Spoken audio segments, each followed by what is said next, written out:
I call to order this meeting at 6:30 p.m. on January 4th, 2023. Can we do the Pledge of Allegiance? Vice Chair Freeman, would you please lead us? Please rise. Put your hand over your heart.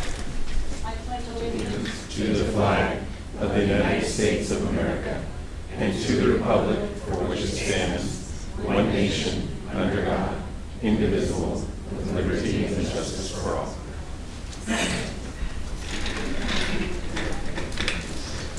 Thank you. Item number 2, can we do roll call, please? Yes. Director Avila. Here. Director Dennert. Here. Director O'Brien.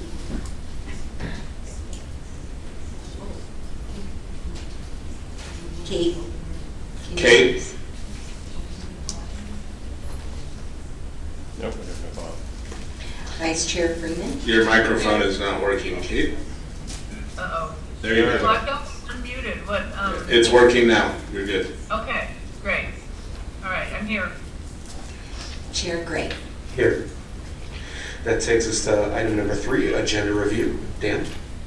Staff has no recommended changes this evening.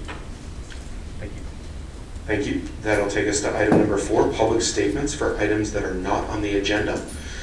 Is anyone here on Zoom or in the audience like to speak, make a statement on an item that is not on the agenda this evening?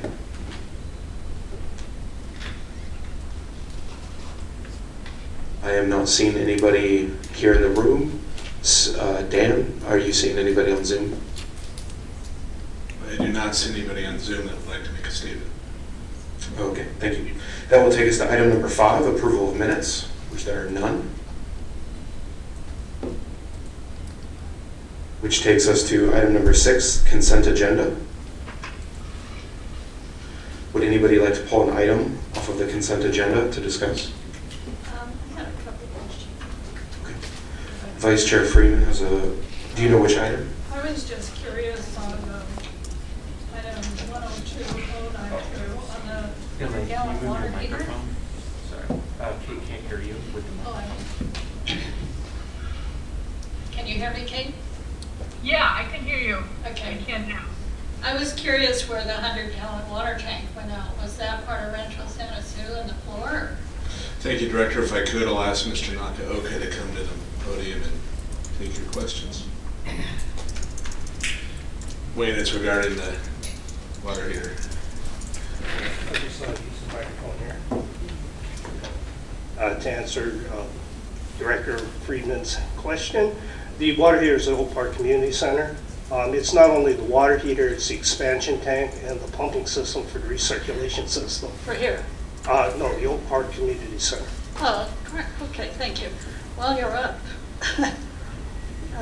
how many barbecues did we buy? I believe we bought 20 barbecues. Okay. And- Break it down for you, there were 5 big ones and 15 small ones. My other question was, I noticed that we had expenses to Gorian for Rancho Santa Sue Community Park, and I was wondering what environmental work we needed with Gorian, or is that soils? Well, Goring is soils engineering. Okay. That was for the new Phase 5 project. Okay. I think that was it. Thank you. Thank you. Director O'Brien, can you hear us okay? I can now, yes, Okay, thank you. Yeah. Are there any other consent agenda items board members would like to withdraw and discuss? I'll move for approval of the consent agenda. Is there a second? Second. Can we get roll call? Director Avila. Aye. Director Dennert. Sure. Director O'Brien. Yes. Vice Chair Freeman. Yes. Chair Gray. Aye. Thank you. That takes us to item number 7, presentations, scheduled items, and public hearings. Item A is presentation of the full-time employee of the month for December 2022 to Andrew Farrell, groundskeeper 1. Thank you, Chair. The District's Director of Administration, Teresa Pennington, will provide staff's report. Thank you, Honorable Chair and members of the board. Andrew was unable to attend this evening. He did ask me to pass on his thanks for the award, and I'd like to read the nomination into the district record. The person who nominated Andrew stated, "As one of the weekend leads, Andrew ensures rentals and permits are maintained above satisfaction and responds promptly when situations arise. In recent months, he has taken part in the large weed abatement project at Sycamore Park, bringing it up to fire department standards. His positive attitude and fun personality make him a great coworker. Through his quality of work and continuous desire to learn, Andrew has proven to be a key member of the grounds staff. His dedication to the Park District is worthy of recognition and is deserving of the Employee of the Month award." So congratulations to Andrew, and we'll make sure he gets his plaque. Are there any board members or members of the public who would like to make a statement on Andrew's award? I'll just say would you tell him thank you for all of us? First, thank you. Proud of the work he does, and the community supports it. The disc golf community really likes the brush being cleared back at that park too. So thank you, Andrew. And I'll just add one more thanks to Andrew for all his work.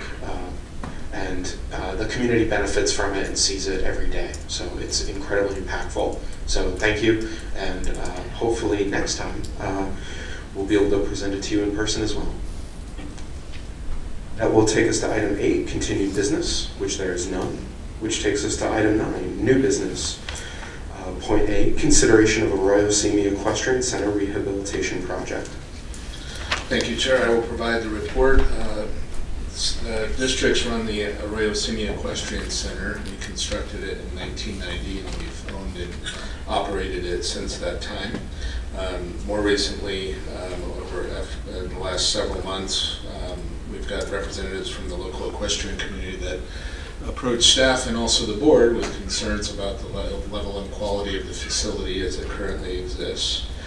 Staff took a look at the facility, Wayne and his staff, and have come up with 3 options. We did agree that it needed some work. It's just a matter of how much work. So we've identified 3 alternatives for the board to consider. One would be just a general cleanup of the site by our staff, go out and do some painting and clean things up and clean up the area. The second option would involve replacement of the riding surface. The riding surface we haven't replaced in at least 10 years. And as staff, we think that might be worth doing to improve the quality of the facility. It would also include restoration of the announcer judges stand, renovation of the restroom building, leveling of the beach areas, and some accessibility improvements at an estimated cost of $100,000. The third option staff's identified as an option to, in addition to those things included in alternative number 2, is to install a professionally engineered drainage system. What happens with it is if we get flood or mud or rain, it fills up, it becomes a pond, and then it compromises the riding surface, and over time it gets packed and it degrades over time. If we had a professionally designed drainage system, the quality of the riding surface would be maintained for a longer period of time for the equestrian uses. So with that, staff is looking for direction from the board. We did meet with members of the equestrian community on several occasions. They can probably define it more further for you tonight, but my takeaway was between the 2 organized groups, they plan to hold somewhere between 14 to 16 larger events a year, either 1 or 2 day events. And then some of them use the groups for, I would call it, smaller uses or drop-in training, educational, riding opportunities. And then beyond that, it's available for anyone in the public that may want to just go use the public facility to ride. So with that, staff's looking for direction from the board on whether or not, what level you would like us to rehabilitate the facility, and whether or not you want us to include funding in the budget for the proposed project. That concludes staff's report. Thank you. I will just say for the members of the audience who are here this evening who may not have attended our meetings before, our order of operations, we will generally take, the staff will take board questions. We will ask the staff questions, followed by public comment. That's where anybody who would like to speak. Some have filled out speaker cards. I have those. Once we have gone through those, I'll ask for additional comment. And then I also have comment cards, which some of you have filled out, and those will be read into the record as well. At that point, if any additional people decide they would like to speak at that point, I'll invite the public both here and on Zoom to speak. And then following public comment, once that's closed, the board will share its own comments and its own thoughts after receiving input from yourselves. So with that information, are there any board questions? I see, no? I have a question. Let Kate go first. Kate? Yes. How much money do we get each year on like dues or fees from the equestrian people? I'm talking about any kind of dues money we get, or any kind of fees for like events. Yeah, sure. I mean, do we have a ballpark figure of how much that is? Yeah, so our fee schedule is set right now. It's a base rental for 10 hours. So if you rent the equestrian facility, it's a 10-hour rental. And our fee structure is currently $282 for that daily rental. So assuming if there's 10 events a year, it would be $280 times 10 days, or 20 days. So that'd be $2,800. If it's 20 days, it would be $5,600. So depending on the usage, I would probably estimate anywhere between $5,000 and $10,000 a year in rental revenue, potentially. Okay. All right, great. And do we get any money, any dues money, like from the equestrian? Do they pay dues to anybody or to us or to? They would just pay us to lease or rent the facility for the day. We don't get any other fee revenue from the equestrian groups. Okay, great, all right. Yeah, and related question. Somebody just wants to ride in the middle of the week. What's our fee structure for that? I am not specific on that. I would guess if somebody pulled up there and wanted to ride in the middle of the week, that they would be able to go out just like a public park. They would be able to go out and use the equestrian facility with no fee. That's fair. So if somebody showed up there just like a public park, going to play on a playground or play in the grass, show up, it would be just like the park. It's not rented. You unload your horse and you can ride around the arena during the day with no charge. I have some questions. Let me start off with the fees, because that was one of the places I was going to go. So how is that fee structure determined, and how does it compare to fees we charge for other things? I can't answer how it's determined. It's an hourly rate of $28. Sometimes we do it by the size of the area of the use, so it might be comparable to a similar size facility for $28 an hour, say a soccer field or a baseball field or something of this sort. So $28 an hour may be pretty close or a little more than that, but I don't know technically the basis for the $282. So the organizations that hold the events, are those nonprofit organizations? Yes, I believe they are. Both of them are, yes. And do they, when they have events, do they charge fees for their events? I think that's a question for them when they get there, yes. And in the past, have there been 14 to 16 events per year at the facility? My understanding is there has been, but again, we could get clarification from the groups that have done the rentals. So you're not aware of how far back that would go or anything like that? I'm not, no. What, how extensively has the facility been used in recent years?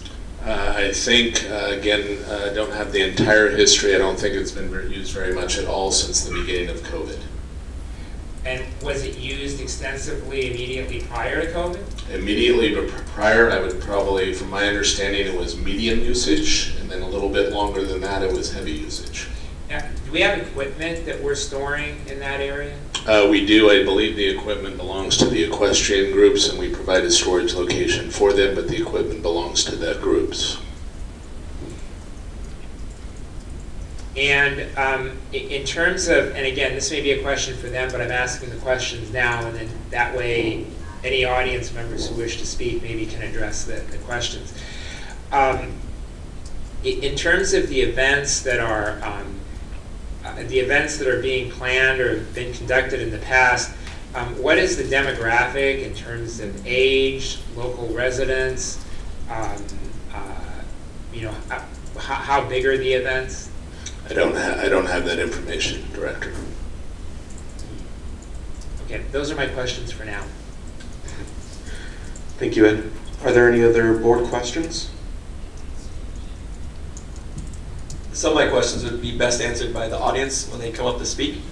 But my first request, although it's your time, so you can do anything you would like with it, is be specific. So if you said, will you fix it up? That doesn't give me the information that I need. But if you said, will you fix it up in the board report on which option? And if you need a copy of the board report, the same thing that we're looking at, they're over there. So if you said, can you do some improvements? That's vague, but if you said, we need these improvements that are mentioned in board report option number, that gives me the feedback that I need. When speakers speak, I had the same questions about that Ed had about events, but I know there's multiple groups here tonight, so if you could mention that. So if you said there's 6 events, well, there's 6 events for one group, but we mean in total. You could specify your group though. And I want to know from the speakers, if you want the highest level of improvements and for the project and the best level that's mentioned in the board report, are you open to the idea of increased fees to help pay for those? So if you're open to that, please mention that, because that would inform my opinion of the different options. And then I'm also interested in what youth programs exist for people that don't have family support. So not somebody riding with their own family member, but classes that are offered if you don't own a horse. I want to know about those things so we know what community good that's doing, or what classes are offered to bring new people into the sport. If we're bringing our own family members in, that's good, and that's awesome. But I want to see if it allows for people that don't have those resources to get started in it. So if, as you come up to speak, if you include some of those, that would help me out. I believe that is all of the board questions. The only thing I'll add again for our audience, I believe I forgot to mention it before, every member of the audience is generally limited to 3 minutes. You don't have to use that whole 3 minutes, but that allows everybody the opportunity to speak. And it's also not required, but helpful for the board if you introduce yourself. That's always helpful as well. With that being said, we are open to public comment, and I will start with those who, the speaker cards that I received first. I'll start in that order and cycle through. I'm seeing a speaker card from Mr. Hardy, or a surname Hardy, I believe. How you doing, Chair and Vice Chair and Directors? My name is Herbert. I'm sorry, Mr. Yeah, thank you. Hi, Chair, Vice Chair, and Directors. My name is Herbert Hardy. I'm a proud union carpenter out of Local 661. I'm a 20-year resident in the city of Simi Valley, and I strongly consider you to place this item on the budget. And the carpenters are willing to help out. We have a program called the Carpenters Union Participation Program, and we're willing to assist or offset some of those costs with getting some of the work done. If you guys are, willing to look at that as an option. I'm very good friends with Sherry Valdivia, and we just want to see the community have an opportunity to have a event center where they can, host their events. Can invite the community to come out and participate in horse riding.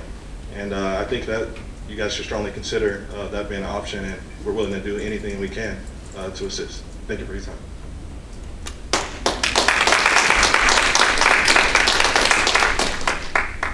Thank you. I apologize if I butcher any of these names. I believe it's a surname Wegman? Dean Wegman? Close enough.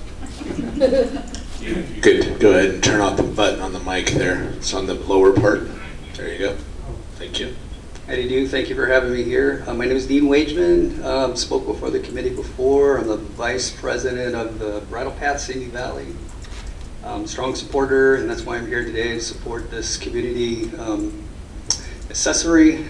We don't have very many places to ride in Los Angeles, in consideration of, I'm sure you've all watched the news lately, what happened in Griffith Park with the pony rides. It's a travesty that a 75-year-old tradition has gone away without excuse and no real fact. Bottom line is, we need places to ride. We need something like this in this community, and absolutely, we're willing to support this as equestrians. Everyone in this room, I guarantee you, is willing to pay for an upgrade of the facility. It's all about having a place to ride. That's what's important. Yeah, we can take our horses around the backyard or across the street, but I'm sure having a safe place to ride is what's more important. And getting people involved is absolutely key. Everyone in this room will be doing the same thing. Anybody who rides knows they want to train the next generation. I know a few riders in here that are trainers, and that's what it's all about, is bringing up the next generation. I have a granddaughter, and I'm looking forward to her having a place to ride.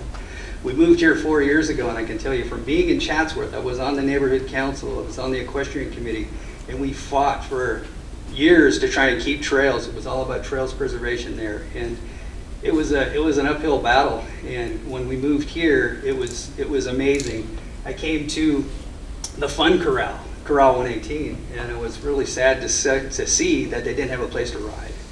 So I'm really looking forward to the best for the community, and I think this is absolutely it. Thank you for your time.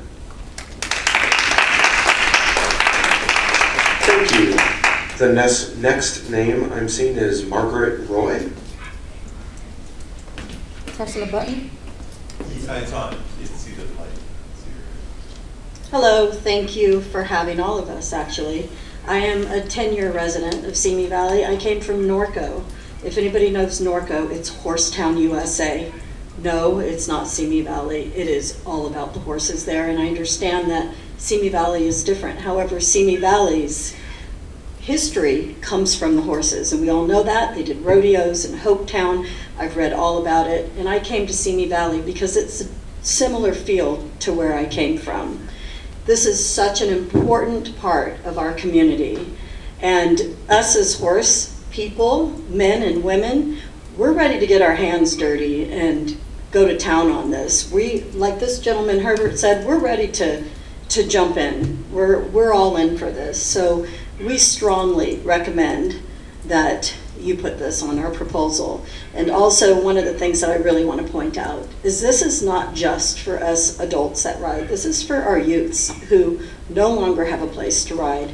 And I, for one, in answer to your question about how it's going to help other people, I know we have a lot of people in here that are willing to offer their horse. I am not a show person at all. I ride the trails in Simi Valley, but yet I have a gal who's going to be riding, she's 11 years old, she's going to be riding my horse in these shows because I want her to have an opportunity to experience it. She's not a showgirl, but she's going to become one on my horse, my naughty horse, but she'll become one with the help of all of these wonderful people who love this community as much as I do. So thank you very much for your consideration, and thank you for having us.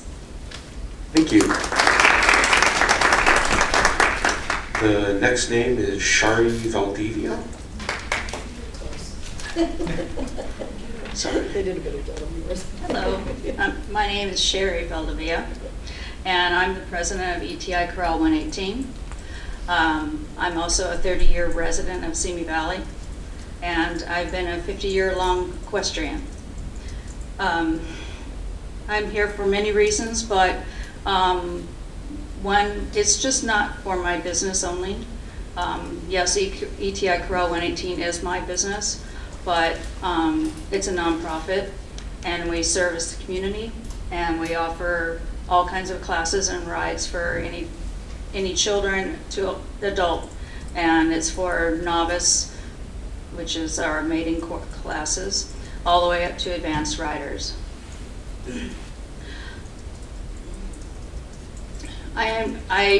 Being an equestrian, I'm fully aware of the dangers that this arena holds. As a business owner, the dangers are a serious factor. If we were to continue holding our community horse shows at the Arroyo Simi Equestrian Center, once 118 realized the arena was no longer being maintained and therefore becoming worse and unsafe, we had to make the decision to leave our home base arena, the Arroyo Simi Equestrian Center. With no other viable options in Simi Valley, we were forced to relocate our shows outside our own community. Please note that my business is a not-profit business run by volunteers and residents of this community. We are here to service our equestrian community, its supporters, and outside participants for the sport, community, entertainment, and involvement. We have members of all ages and many generations who continue to show with us. As our commitment, we plan to continue for years to come and hope one day we can return to our beautiful home arena. 118 feels we owe it to our members, our sponsors, and our long-term supporters to return to Simi Valley. We feel the Arroyo Simi Equestrian Center has been ignored over many years.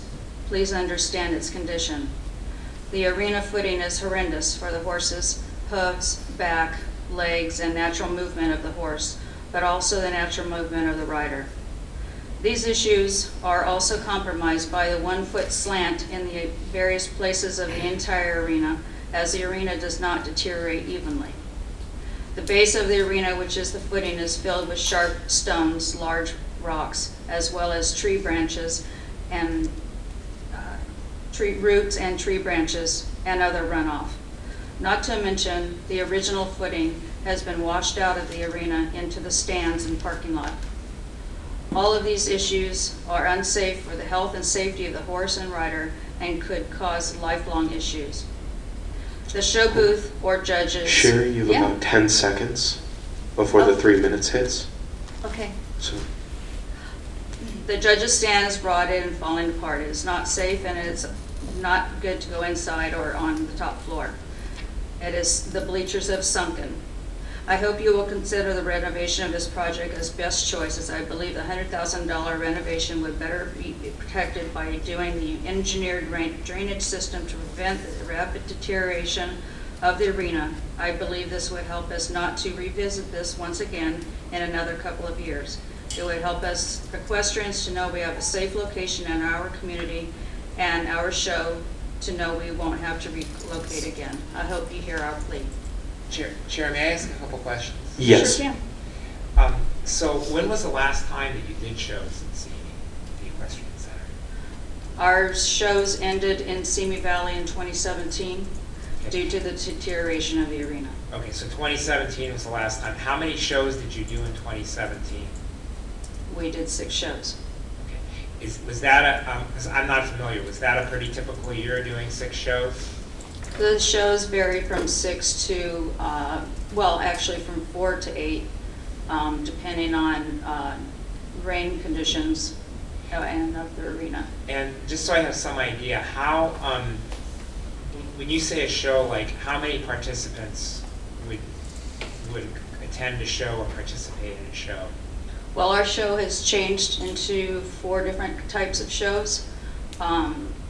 So the Gymkhana show would be a different quantity of people and horses. So my guesstimate was going to be at least 30 riders and therefore 30 horses. Could be more riders because some people share their horse. So. Do the shows have a youth component at all? Oh, absolutely. Our children ride from lead line where they need help and assistance and to adult. And one last question. In terms of, I assume there's some sort of a fee structure for the shows, or? Yes. Okay. And would that be adjustable to help offset any costs for improvements? We're open to the idea of the increased fee to help, but keeping in mind we are a nonprofit, and so that's why I'm asking the question. We do that. Okay. All right, thank you. Mm-hmm. More questions? Thank you. Okay.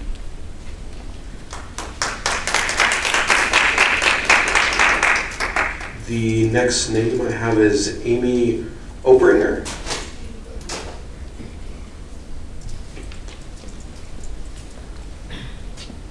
Hi, I'm Amy Obringer. Thanks for having us here and thanks for discussing this. I've been competing at the Simi Arroyo Equestrian Center since about 1993. So that was when I was about 21 years old, and I am still competing there. The last time I was at a show there was in 18 or 19. I think it was 2019. We had our Gymkhana series there for another group. So between ETI 118 And then we had another Gymkhana group that was using it about once a month, 10 times a year. And then NBHA, the National Barrel Horse Association, used to hold big barrel races here when the footing was really good. And then when that deteriorated, they went away in about 17. It was right around 17 that NBHA went away. If we were to do this, I would be able to bring NBHA back. I'm a certified riding instructor. I'm also the Certified Horsemanship Association Regional Director for our local 5 states. You guys can look me up on their website if you'd like to. So I train kids on my own horses, so kids that don't have their own can come. So when they come to these shows and they come watch us, they're like, how do I do this? Well, you can ride with me, come ride with me. I'm a certified instructor, I'll give you lessons.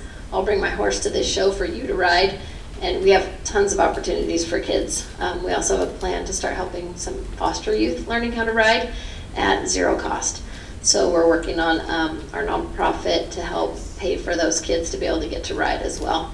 So between ETI 118, and normally we have a Gymkhana club that also uses the facility if it's available. And then with NBHA, that would be 3 different associations using regularly, approximately 8 to 10 each. Some of them would be 2 days. So some would be a Saturday and Sunday, which would kind of double that one event and make it 2 events. If you could remind me of some of your other questions, I knew I could answer most of them, but I can't think of them all right now. If anyone can think Where of them. do you train your athletes? So I live in the Brattle Path, and so we have public arenas over at Coyote Park, and then my local residents who live in Brattle Path, we have our own arenas that aren't necessarily, there's no parking, that sort of thing, where the Brattle Path arenas are. So we don't have the facility for parking and outside people, and we have lots of HOA rules and regulations there. So we can practice and ride there in the trails. Coyote Park footing is horrendous.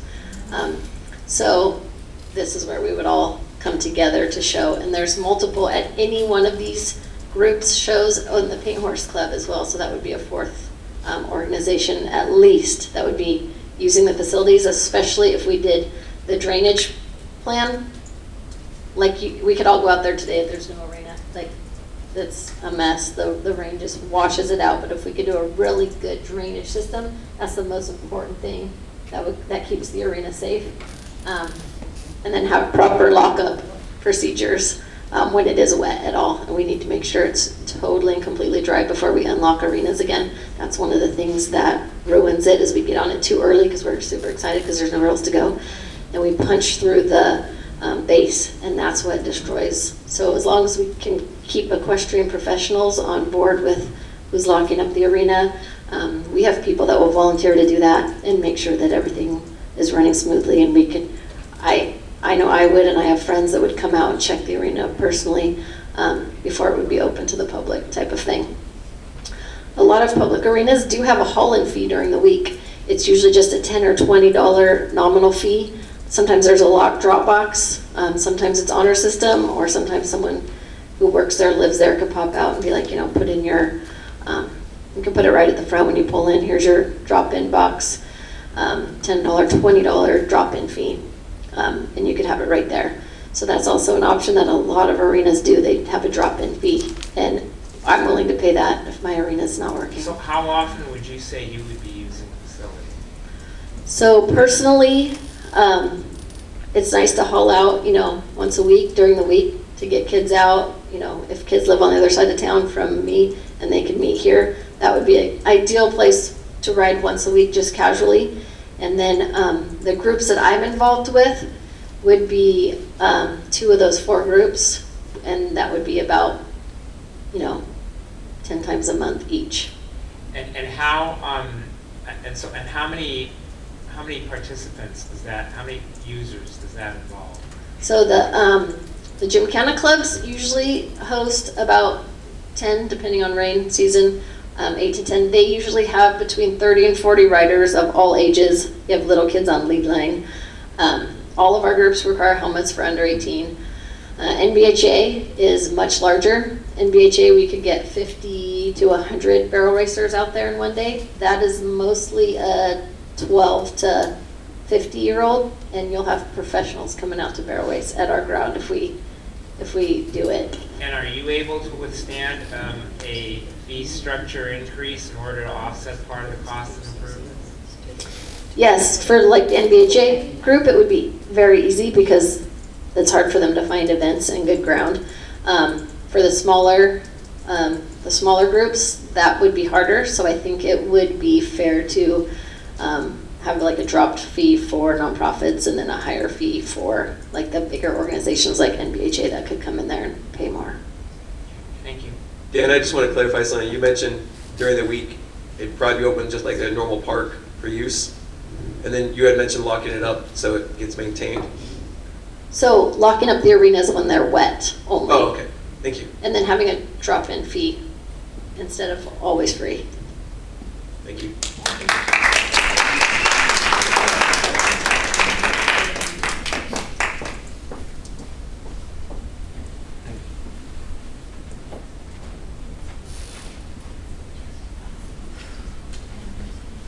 I have one more speaker card. Susan Flizzo?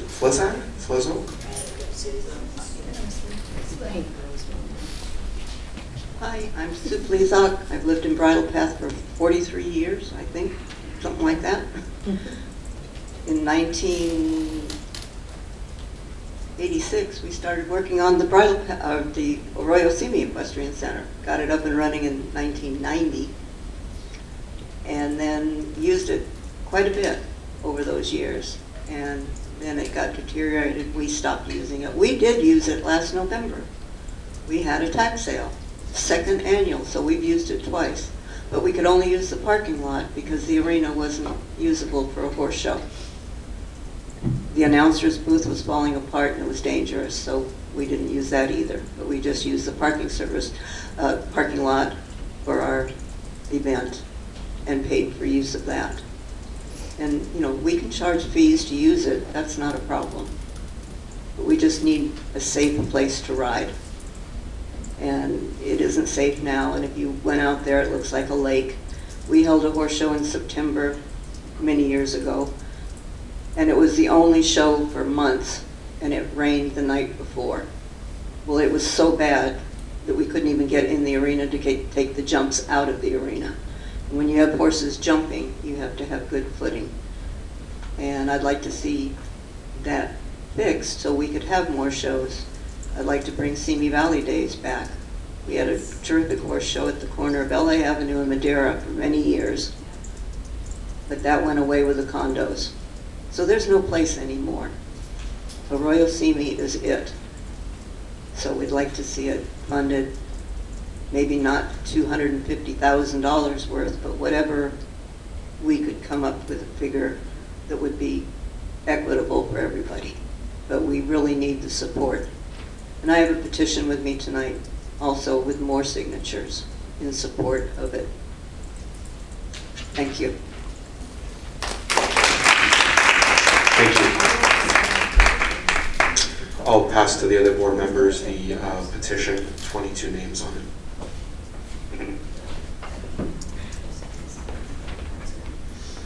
In the meantime, I have another speaker card from Stacy Vanderschaff.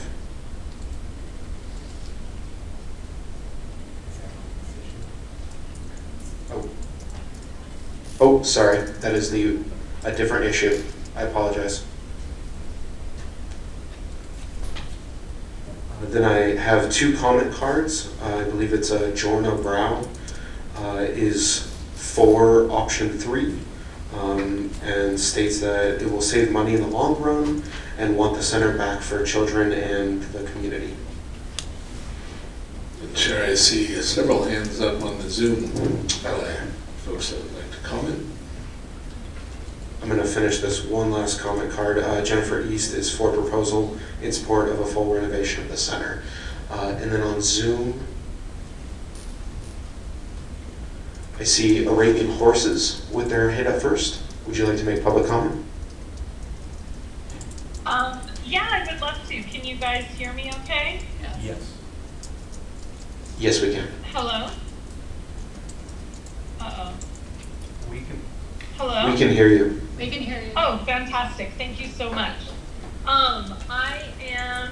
I'm sorry, it has my business name up there, but my name is Nedra Johnson, and I I am a horseback riding instructor that works in both Hidden Hills, California and Santa Ynez, California. So Simi Valley is kind of right in the middle.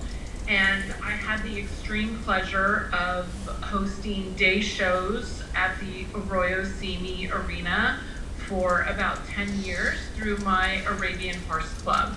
And,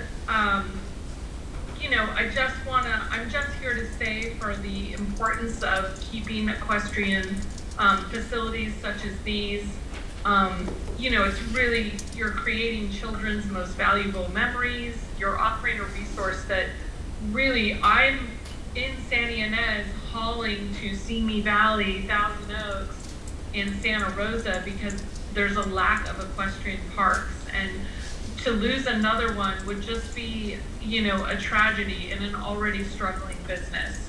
So I'm here to support it.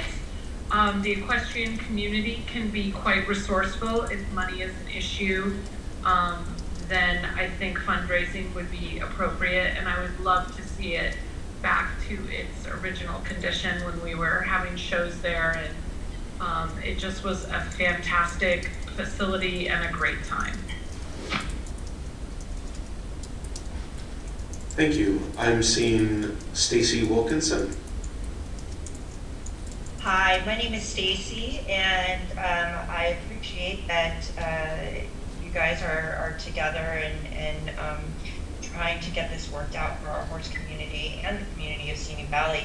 I was going to address some of the things that you guys brought up that were questions. About 75% of the participants in an ETI show, I'm not pretty sure about the other shows, are under the age of 18. If you were to look at what we call a show premium, you would see we have classes that we compete in, and most of those classes are under age 18. So it's the shows themselves have a huge contingency of children that are involved. Also, there are several trainers and trainers in the area that specifically are working with foster kids and kids that are underprivileged. The horse community has, and psychology has found that, kids working with horses is very therapeutic, and so that has become kind of a thing. The thing with the footing is that, you could do the first option, and we could get on it, and we can ride, and even if it's maintained well, you've got probably about a 5-year period before the base actually will wash away. And so you're just going to end up having to do that all over again. So, do we want to cut our nose off to spite our face, put all this money in, and then end up having to redo it in a few years? That's questionable. Also, one of the things about a public arena is that it makes equestrian life more accessible. I have ridden both at the high end of the spectrum, and I have ridden at the low end of the spectrum as far as financially is concerned. And having a public arena is wonderful. I myself I don't live in the Bridle Path, but I live in the neighborhood across the street. And Coyote Arena, the Coyote Park Arena that you guys manage, that arena is tiny, and it's very hard for a large horse to actually get an exercise. So I actually trailer out to Thousand Oaks, to their arena, to be able to expose my horse to a good training schedule. And I'd much rather do it in Simi Valley. As well, Hill Park, Hill Canyon Park, which is over in Santa Rosa Valley, they actually do have a drop box next to their arenas and by the trail, so that if you park there, either your car or your trailer, you're supposed to donate money to use that facility. Stacy, you have about 10 seconds left. Okay, and I just wanted to say that horse people, we're into sweat equity, especially at this public level. We will get out there and do whatever we need to do to make this work. So I know I'm a board member of ETI 118, and we'll do whatever we can to help make this happen. Thank you, Stacy. I see Terry Dante's hand up on Zoom. Terry, do you have any comments?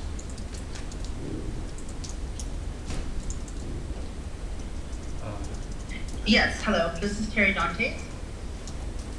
Hello, can you hear me? Good. We can hear you. Go ahead. Okay.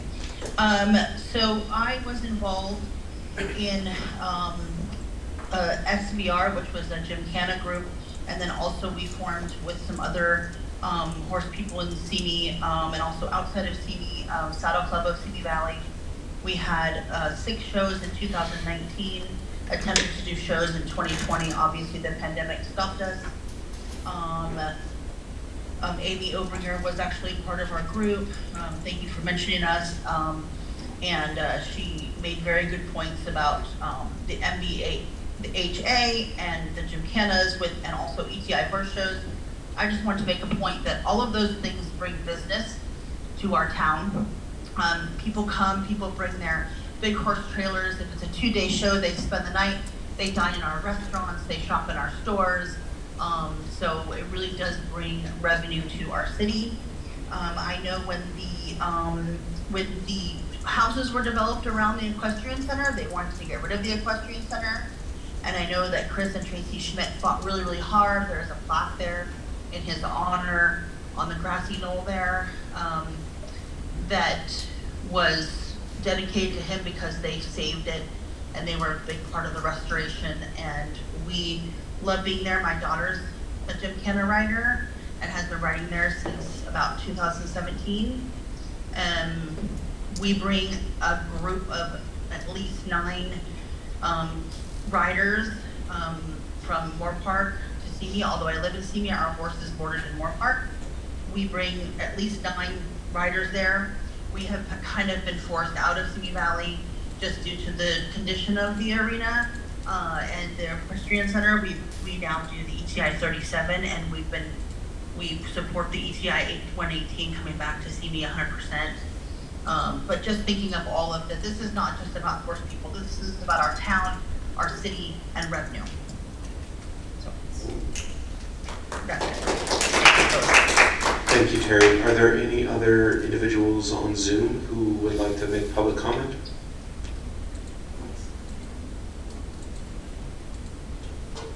Dan, are you seeing anyone?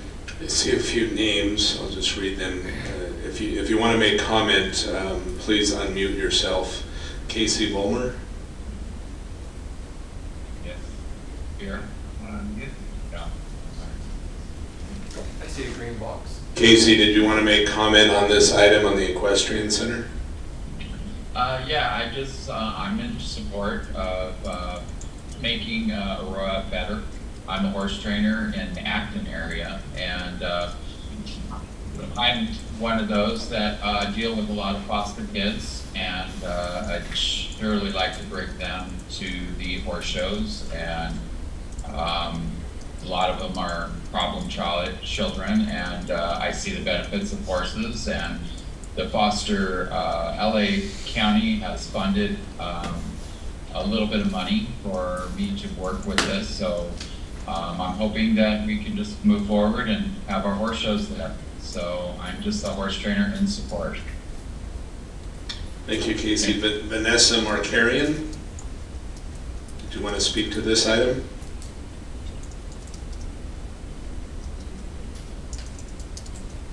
That's all I see, Chair. Okay. Thank you. Are there any more comments from anyone in the audience who would like to make a public comment? I'd like to add just one thing to my previous comment, if that's okay. I just wanted to Let you also know that Margaret Roy, I also own a company called Horse Camping Caterer, and I personally would love to do some day events here to help out the community and the children in our community as well.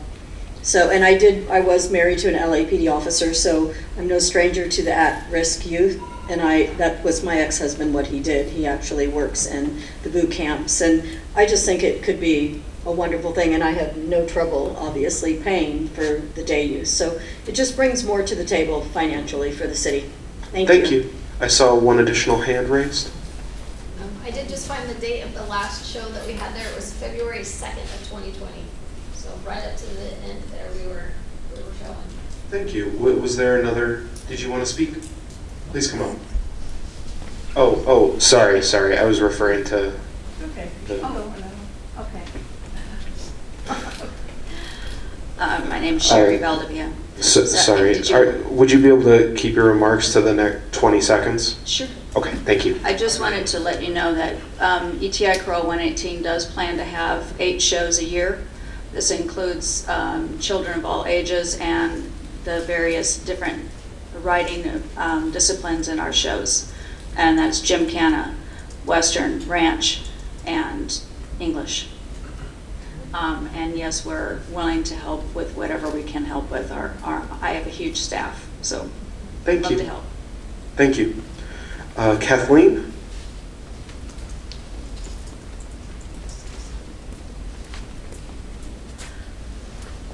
Hello there, my name's Kathleen Manley. My husband and I have been residents here in Simi Valley for probably 45 years plus. We've been involved with the horse community for about 20 years, a little over 20 years.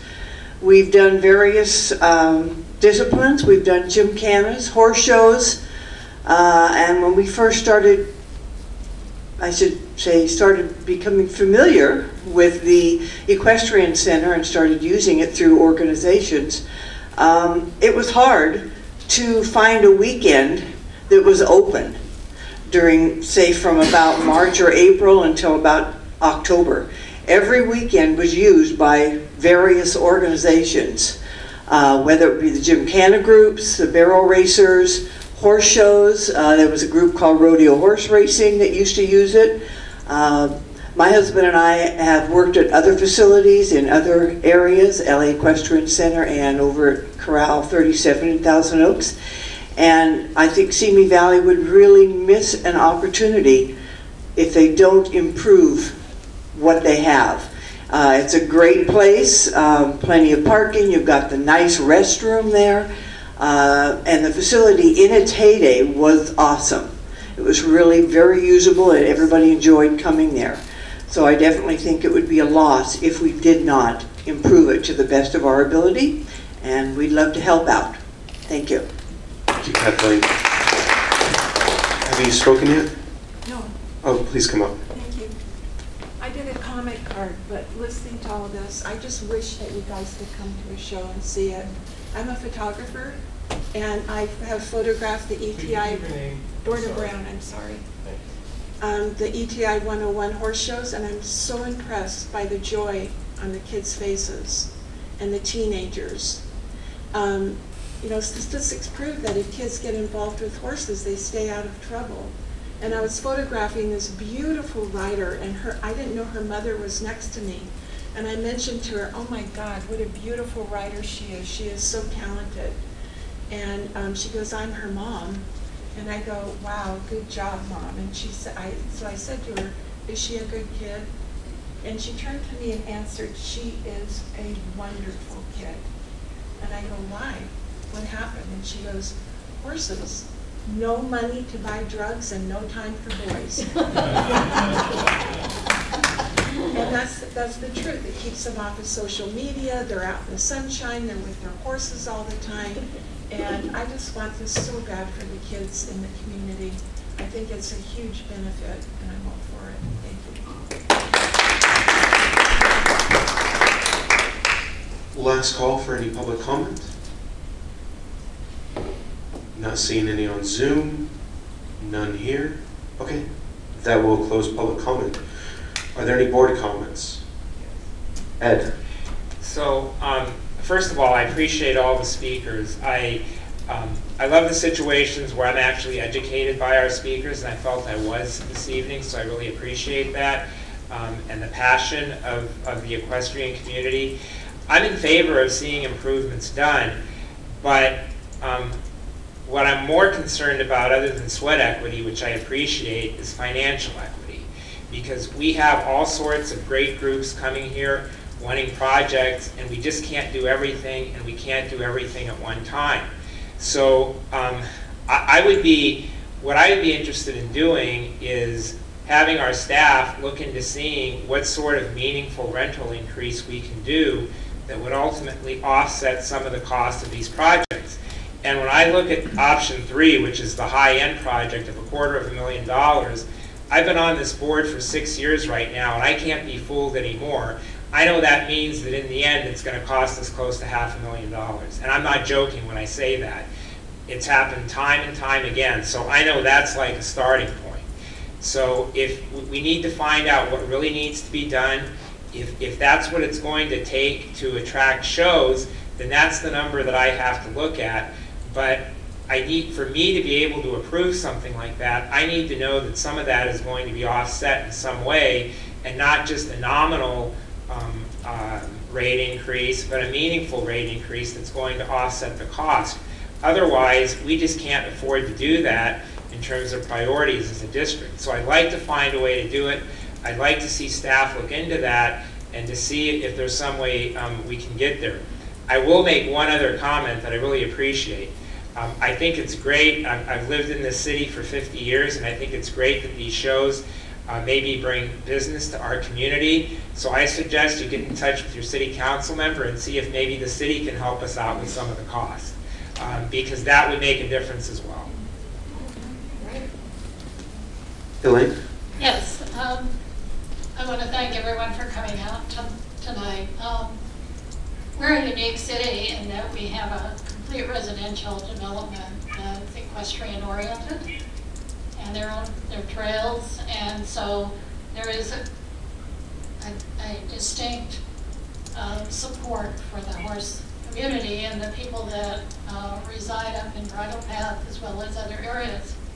And I'd like to point out that that has been there for 32 years, and all my years on the board, I don't think I've ever seen an allocation for any upgrades to the equestrian center in those 32 years.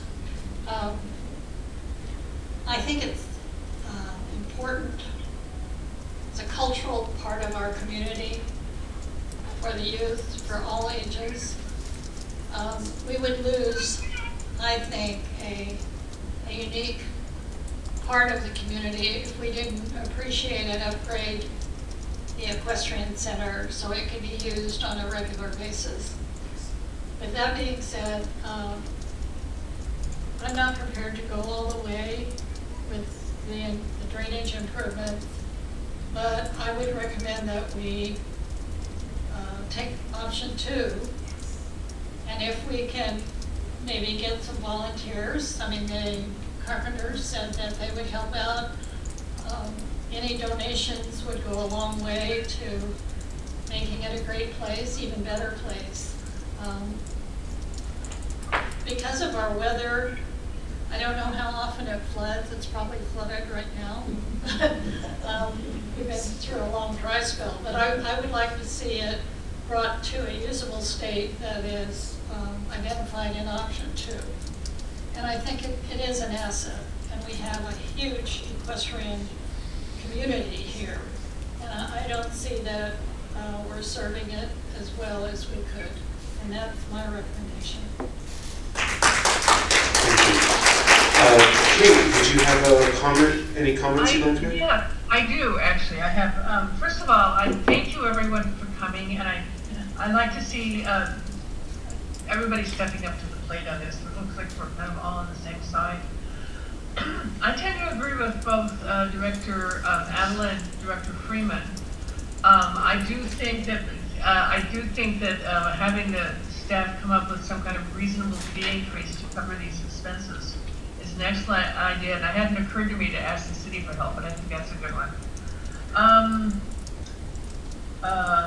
What else? At least, now my question is, can we do like a hybrid of 2 and 3? In other words, do what we can do right now, get the surface of the riding area usable, and then maybe do the drainage in 2 years or 5 years or something. Is that reasonable? Is that even doable? Director, I'll ask Mr. Nakaoka to come up and comment on the phased approach, so to speak. Yeah.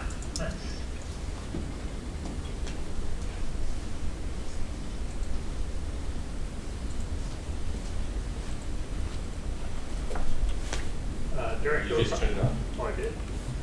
O'Brien, to answer your question directly, it would cost more than $150,000 to put that drainage system in if I did it in 2 years and do the phase 2 improvements currently, or option 2.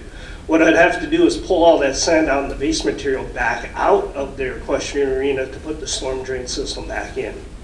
Doing that ahead of time saves me money and time to do it at one time, which is option 3. Okay. I also wanted, if I could, I wanted to comment on sweat equity, because we hear that by the quad. Unfortunately, we're limited by public contract code and using various types of labor, but also putting projects out to bid. So usually the core function or the core construction part has to be legally publicly bid, and we have to use pay a certain wage and comply with all of the state laws. That being said, ancillary to the core, there are things that folks can volunteer to do to help around the fringes of a project, but it usually pulling together a project, one with all volunteers or with sweat equity, gets cumbersome and is also legally tough to achieve in a public agency. Thank you. Kate, did you have any additional comments you'd like to share? No, I just kind of want to reiterate, I think that we should have, I would like staff to come up with a reasonable fee increase for events so that we can help fund this. And again, maybe apply for a grant and ask the city for some help, things like that. So, then I'm done. I mean, just point out that amortized over the 32 years, we're talking, $3,200 a year, which we haven't invested. So what we're doing now is making up for what we haven't done. Right, yeah, that's true, we are. The problem is I'm less concerned with what we haven't done than with the future and the finances for the future. And from everything I've heard, I almost feel like going with a compromise option of option 2 is going to put us in a situation where in several years we're going to be in a situation where it's not satisfactory anymore. So I think the goal needs to be either we make all the improvements or we don't. Otherwise, we're just going to wind up in the same place, and it's going to wind up costing us even more in the long run. That's the problem I have with option 2, based on everything I've heard from the various speakers. So that's my view on it. But the big question here really is a financial one, and again, so I think trying to work out a fee structure to see if it's realistic is important. And I say it partially in jest, but I say it seriously as well. I mean, it is something that's important to the community and the city. And if I looked correctly at the petition, I saw the names of 2 city council members on that petition. And see if maybe the city can pitch in. That would make it a lot easier to get this done fully and maybe more efficiently and faster, so that it's usable sooner. Ryan? I want to thank our speakers. More than most events I've seen, they answered the questions that I asked, and I really appreciate that. They gave me the information I needed. They were very specific with that, including programs for young people and being willing to chip in to help pay for the cost for it. Herbert was my TA, one of my first years at Royal High School, so it was nice seeing you out here today. As a civics teacher, you get an award for coming to a public meeting. And the rest of you, I appreciate your participation. I also acknowledge that I don't know how he snuck in here, but I see Rocky Rhodes, our new city council member, back here. I do see him, yeah. So my thoughts is I'm leaning towards option number 3, because if we're going to be able to do those good things that we heard about attracting people to our community, I think that would do that. I am sensitive to the argument that Ed made about the cost of $250,000 going up. So I'm interested in number 3 with that as a cost cap, and if it's significantly more than that, asking for donations. So if it's $250,000 comes back, it's significantly higher, we'll have to revisit the matter and maybe ask for donations to close that gap. The weekly user drop-in, the tool is called an Iron Ranger, where it's a really thick pole, put an envelope in and stick your money in. You can also buy a membership card and check it off that, drop in a part of your card to show you've been there. So I'm interested in, I like, Ed, how you said it, a meaningful fee increase that'll pay for it. Meaningful, that over time it helps to pay down the cost. I would like to see classes in our reporter. We do have one class currently, and I understand why, if the facility is not in the condition to offer classes. But once we've invested in it, I would like to see classes in our community at our facility. And that means that fees are going towards the maintenance of the facility and the facilities being used. I'm looking at this, and I like that there's a court class offered, and it's in Moore Park currently, but I'd like to see one in Simi Valley.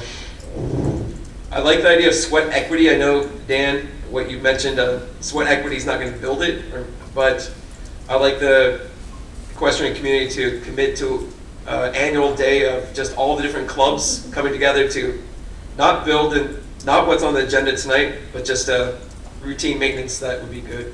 So if we have to revisit it, or I'm seeing nods in the audience that there'll be a day that they organize once a year, not this year, but maybe on the MLK Day On of Service, they all come together and do routine maintenance that might help out. I'd also like to see once it's done, social media that tells the community the different ways that they could get involved.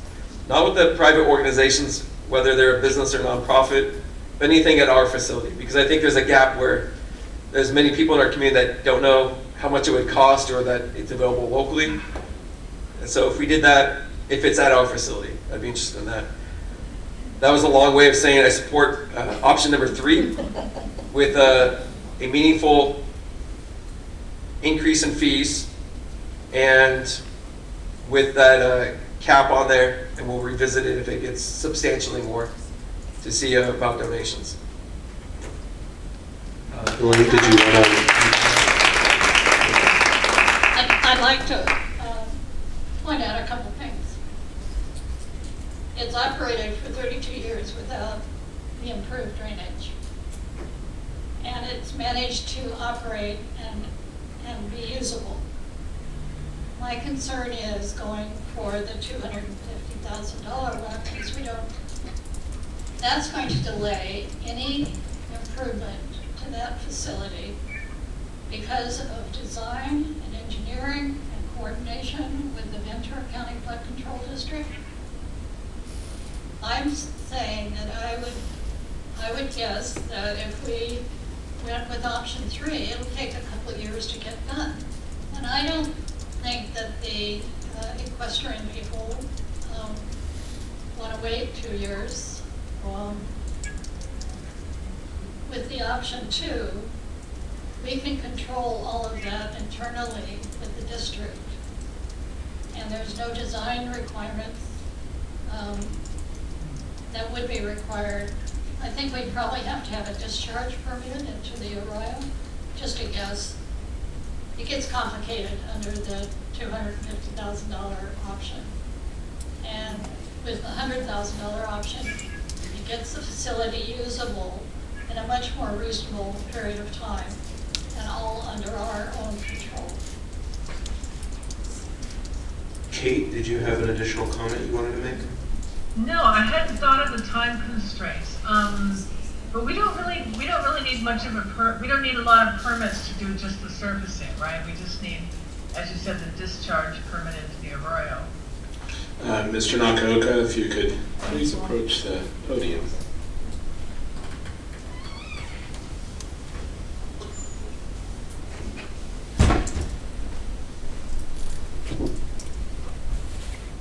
To answer 2 questions, one from Kate, one from Elaine.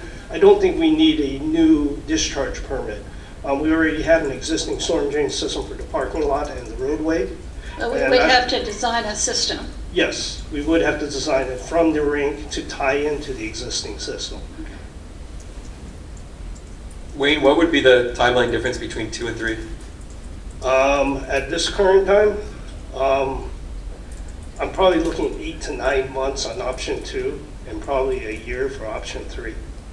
It'll be 2 years before it would be functional. So about a 3 or 4 month difference in time frame. That's correct.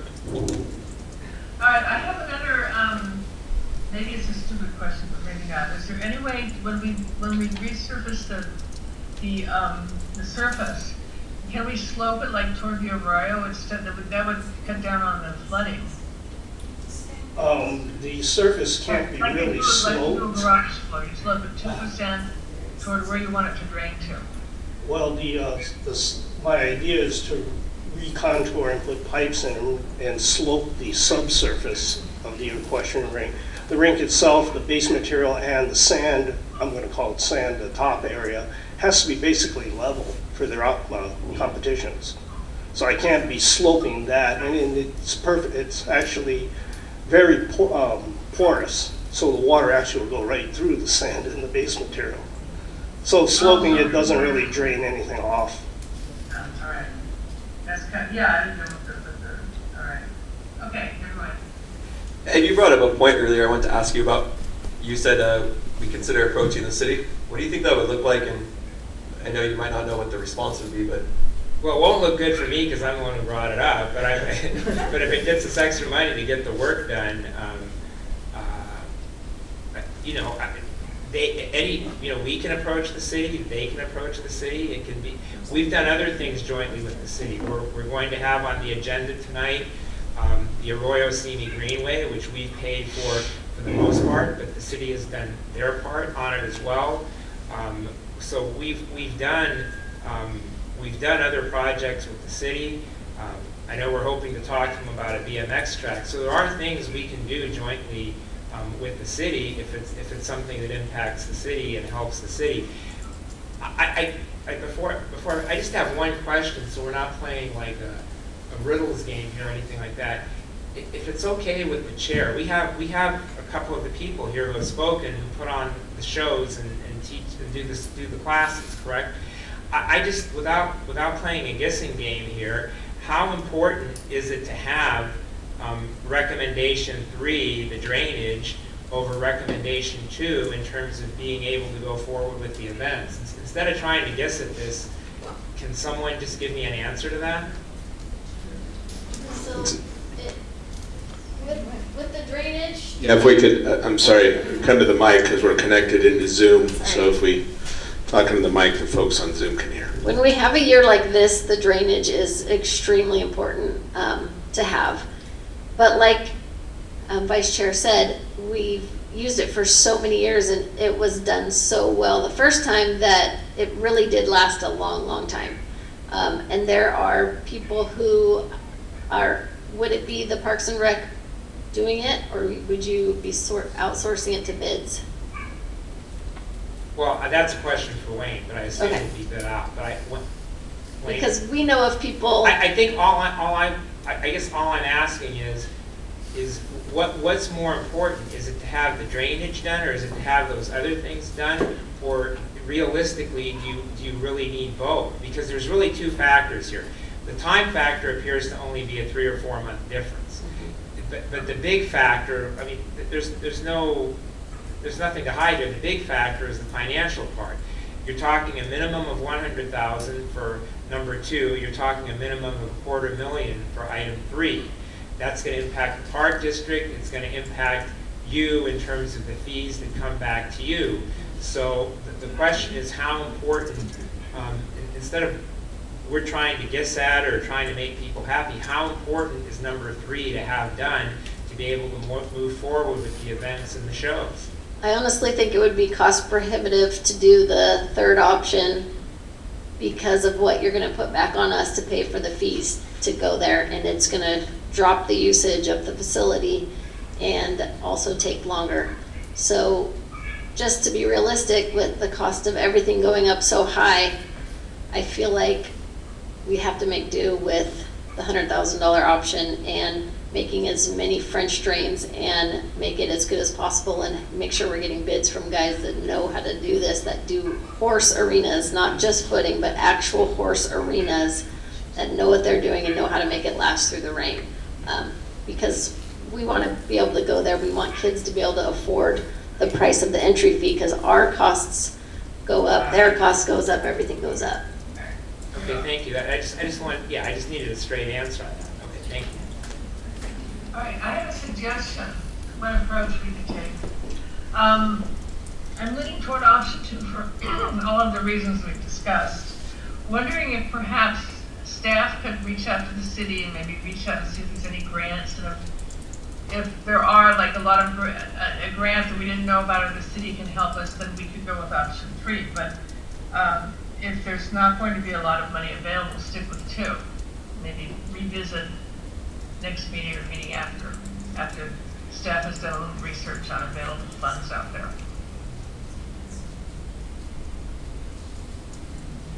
Josh, I see That your works? hand up. If I could just, like Director's Avala's line of questioning, if I could ask the other 2 groups, ETI and the Painted Horse Club, how they feel about Director Avala's question. So Sherry and Sue, I think. In other words, how important is item 3 to be able to put on the show? Items 3 is only important so that we don't have to revisit this again in another couple of years because of the deterioration of the arena. And I also see it deteriorating the money that you just spent on creating the arena. Yes, I would love for our shows to come back to see me as soon as possible. So yeah, I'd be really inclined to pick number 2, but I know I'm at your mercy. So I can't do it myself, so I'm just here trying to support it and hope it will work. But I would love either one of them, but I really think better money spent is with 3. Thank you, Sherry. So directors and chair, my read on this between 2 and 3 is we can do 2. It's going to be cheaper now. We can get it open a little bit sooner. But like we've heard from the audience, if we redo the surface, it's going to last for a certain number of years.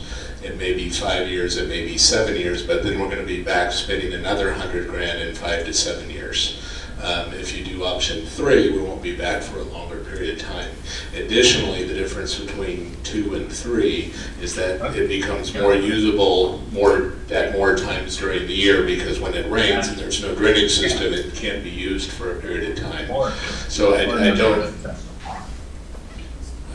So I guess I'm just saying, if we do the $100,000 option, that'll work, but we'll be back here. I'm going to say it's not going to be every 2 or 3 years. I would guess maybe 5 to 7 years. We'll be back needing to rehabilitate the sand again. What if we maintained it properly throughout the years, though? Have we done that? Well, then you're comparing the cost of the drainage system versus more maintenance hours and more labor to do more hours of maintenance. So I might have to hire more people, and more of them will be dedicated to maintenance versus the cost of the drainage system. We have an on-site person there. Who currently has a full-time schedule with a full workload. Can we have Wayne address that? Yes. Just in terms of which is the most cost-effective and why? So I just don't want to know like a yes or no answer, but why, just so I can understand.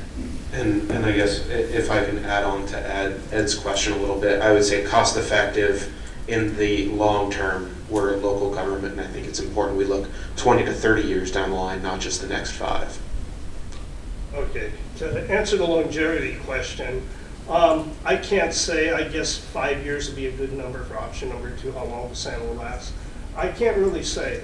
Sand alone gets contaminated either way, with the drainage system or without the drainage system. It's along the Arroyo Simi, it's subject to wind, dust.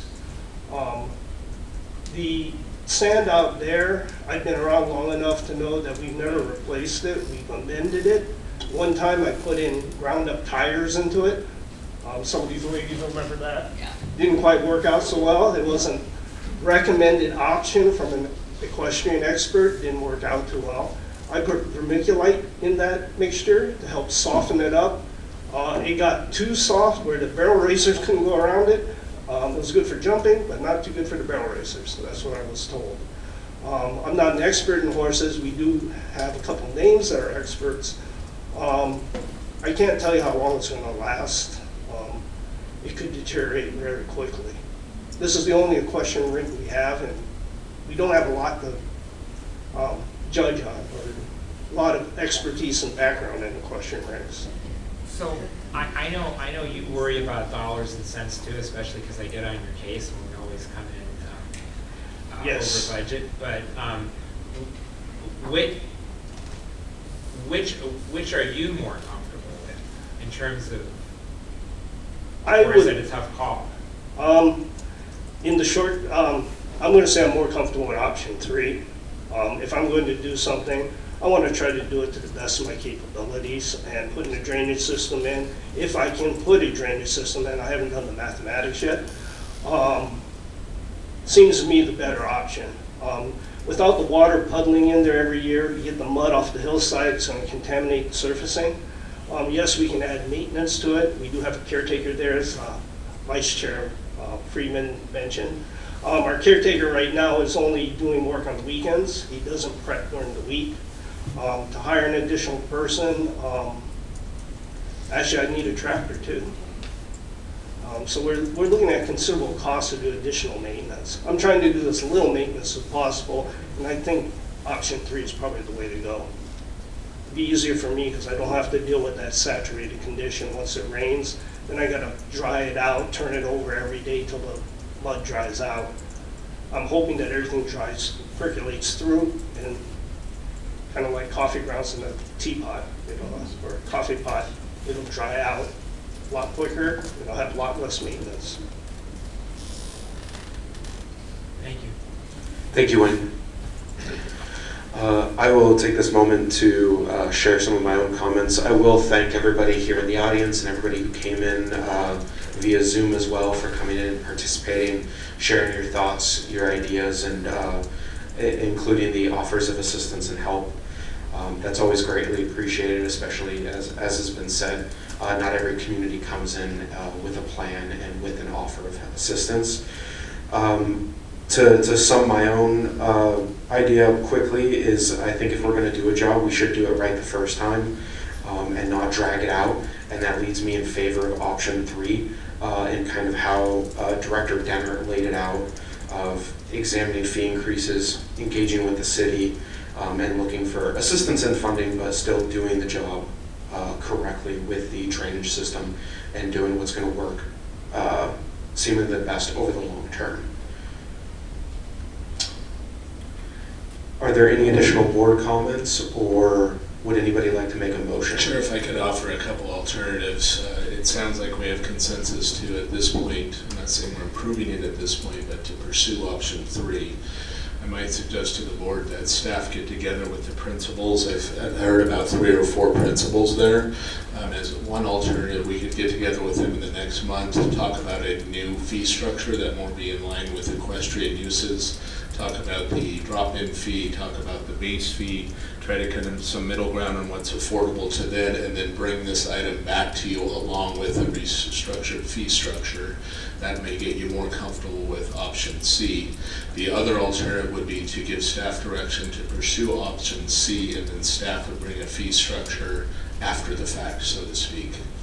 And I'm hearing the majority really wants to see some look at the fee structure in terms of helping. So I like Dan's first suggestion. I do want to make clear, I do think we're going to need a meaningful increase in the fee structure, but I don't want to go overboard with this either. The goal is not to price out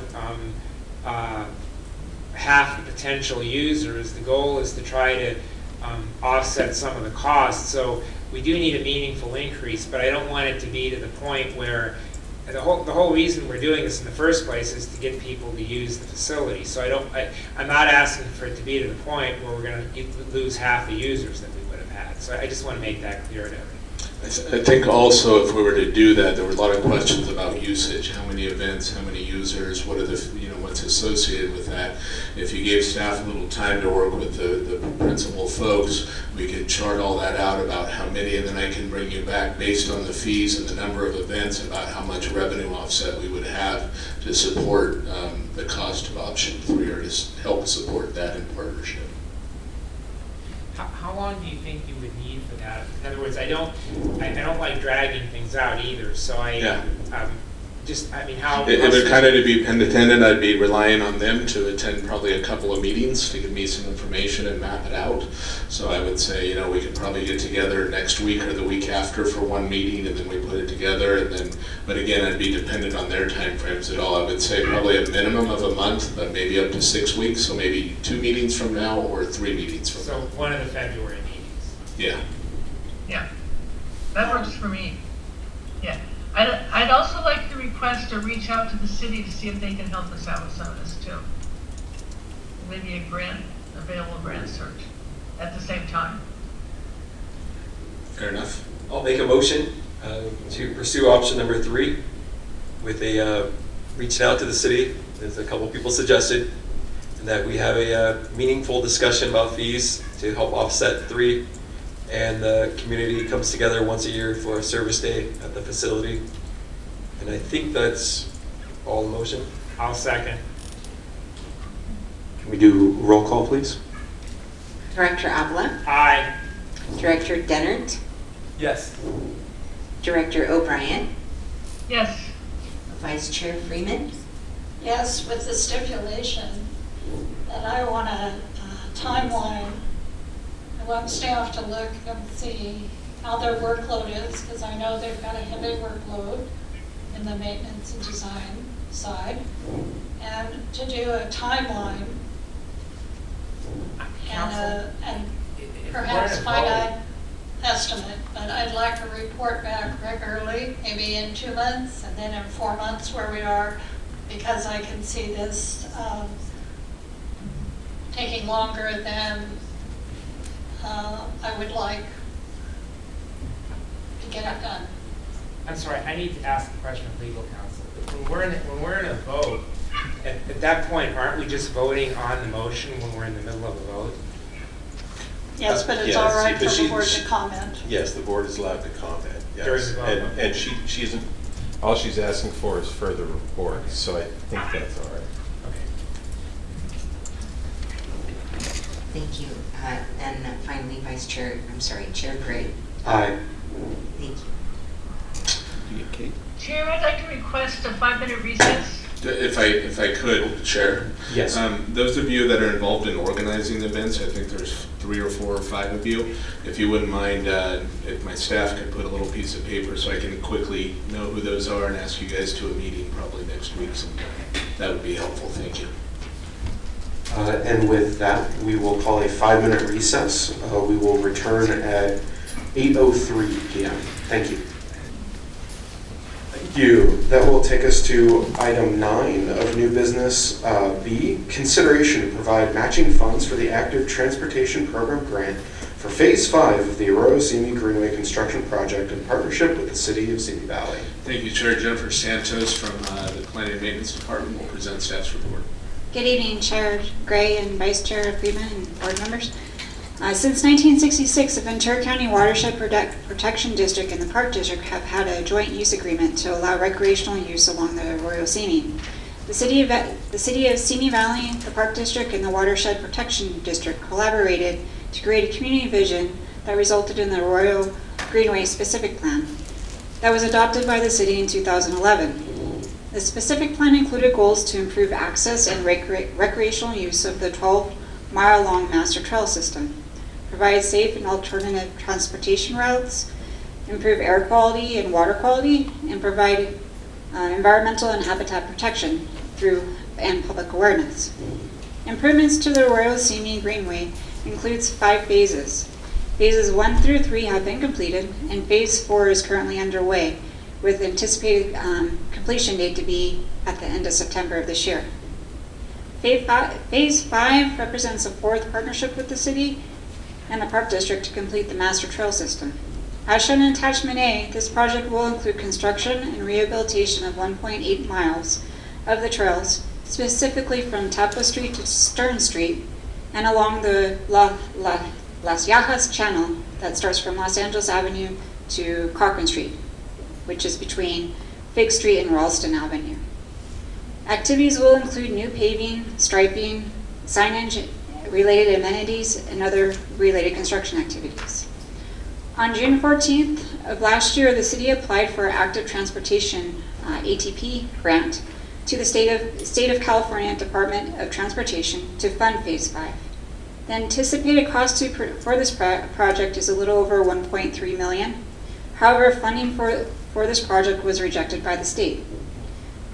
The Ventura County Transportation Commission, also known as VTC, which regularly receives ATP funds from the state, received a copy of the city's grant application and has allocated $750,000 for Phase 5. This leaves a projected shortfall of $560,000. Historically, the city and the Park District has shared 50% of the cost for matching funds for previous grants. The city has agreed to contribute half of the matching funds for this grant in the amount of $280,000. Therefore, staff is requesting that the board authorize the Park District to match the city's contribution. The Park District's contribution will be included as part of the fiscal year 2023-24 budget process. Therefore, staff is requesting that the board allocate $280,000 to provide matching funds for the ATP grant to complete Phase 5, and to authorize the district manager to allocate the funding in this next year's budget to match this grant. Staff is available for any questions, and this concludes my presentation. Sure, I did want to note that the original application to the state was a joint effort between our staff and the city in completing the grant application. I also wanted to note that the city has agreed to take the lead in the construction of this project. That means the bidding of it, the monitoring, the inspection. So we are taking the lead on Phase 4. The city, with this particular one, would take the lead on Phase 5, which is important of our workload. So they're stepping up to take the lead, Public Works Department, on Phase 5. Thank you. Lane? On the funding, where is the recommended allocation from, or how are we allocating it? I don't quite know yet. I know we do have the funds, but that's why it's recommended to be a part of next year's budget. Okay. So we will have availability, but in terms of the specific source, I'll identify that during the budget process. Okay. If that's important now, I can just generally say last year we had our fund balance, we saved a little bit more than we had anticipated when we built the budget. So our general savings and our general fund could support this, but if there's a better alternative for the match, I will be recommending that in the budget next year. Is there any deadline on the use of the funds or on the grant? I believe it's 2020. We have quite a ways to, it's like a 5-year. Yeah, I think it's 2027, I believe. Yeah, we got some time. I know. 2027. Okay, thank you. Brian, did you have any questions? I did have a question about this. Includes enhanced entrances is what I call it. Like I've seen them on the west end of town. Yes. Kate, did you have any questions? Question, what kind of furniture? It says, the report says we're including furniture. That would be benches, what's consistent out there now, bike racks, trash receptacles, and so forth. I would note, just a little bravo, this is a very exciting phase because this is going to connect the west end all the way to Rancho Santa Su. So the next phase gets us to Tapo Street here. This phase will get us to Rancho Santa Su. We will have a connection not only from the west end, but we'll have a connection of an improved bikeway between Rancho Simi, one of our largest parks, and Rancho Santa Su. I would also note that it connects, this phase connects into the train station for the bike ped ATP goals that we all have. Yeah, and when you say it connects, I mean, there's already a bike path there, but you're saying it connects. Improved, safe, and benches and more inviting. This project is actually happening a lot quicker than we'd originally anticipated. It was supposed to be like, we thought it was going to be 20 years or decades, and it's actually almost. As objectively as I can. Yeah, the tunnel quicker than we thought. I like that. Yeah, as objectively as I can say it, when I was involved in the creation of the original master plan, and as a resident, I'm very excited, and you're correct, Kate, to get this many phases done in the amount of time we have, being entirely dependent on grants, is very impressive, given the original approach. I'm going to say something about that when we get the board comment.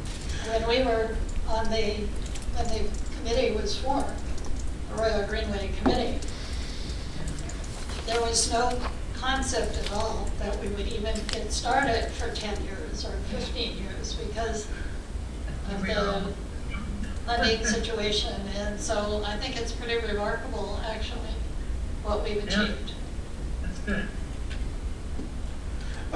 Dan, I just wanted to verify, just because it's not written in there for sure, if there is any overrun, are we continuing the 50-50 split, or is there? Correct, yes. Okay, thank you. Are there any other board questions? That will take us then to public comment. I have a speaker card from Stacy Vanderschaff. Would you like to come up and speak? As she approaches the podium, I'd like to clarify she is a runner. She runs awesome. Did you turn the mic? There's the button at the bottom. There we go. Hello, my name is Stacy Vanderschaff. I have spoken not only to the board here about the Arroyo Greenway bike path, but also to the city council. And I would just like to reiterate on the behalf of the running community and the biking community, because I have utilized the bike path both ways, by cycling and by running.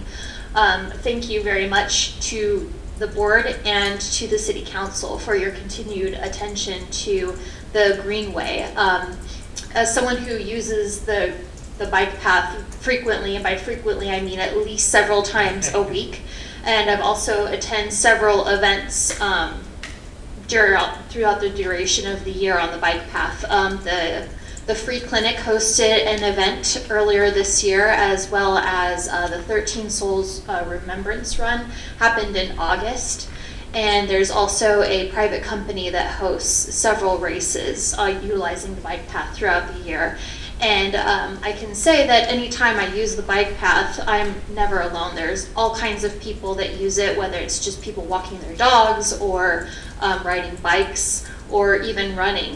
For the biking and the running community, it's essential that we have a space away from traffic to run and bike safely. Since the high schools are not an option really for members of the community to walk or run, the bike path is kind of the only alternative that is at least somewhat safe. So it's important for the community. It's well utilized, and we're just grateful that you've continued to keep up with the maintenance. And it's a good feature of the city. Not all cities have them, so thank you again. And I think that's everything that I have to say. Thank you for your comment. Is there anyone else in the audience or on Zoom who would like to make public comment on this item?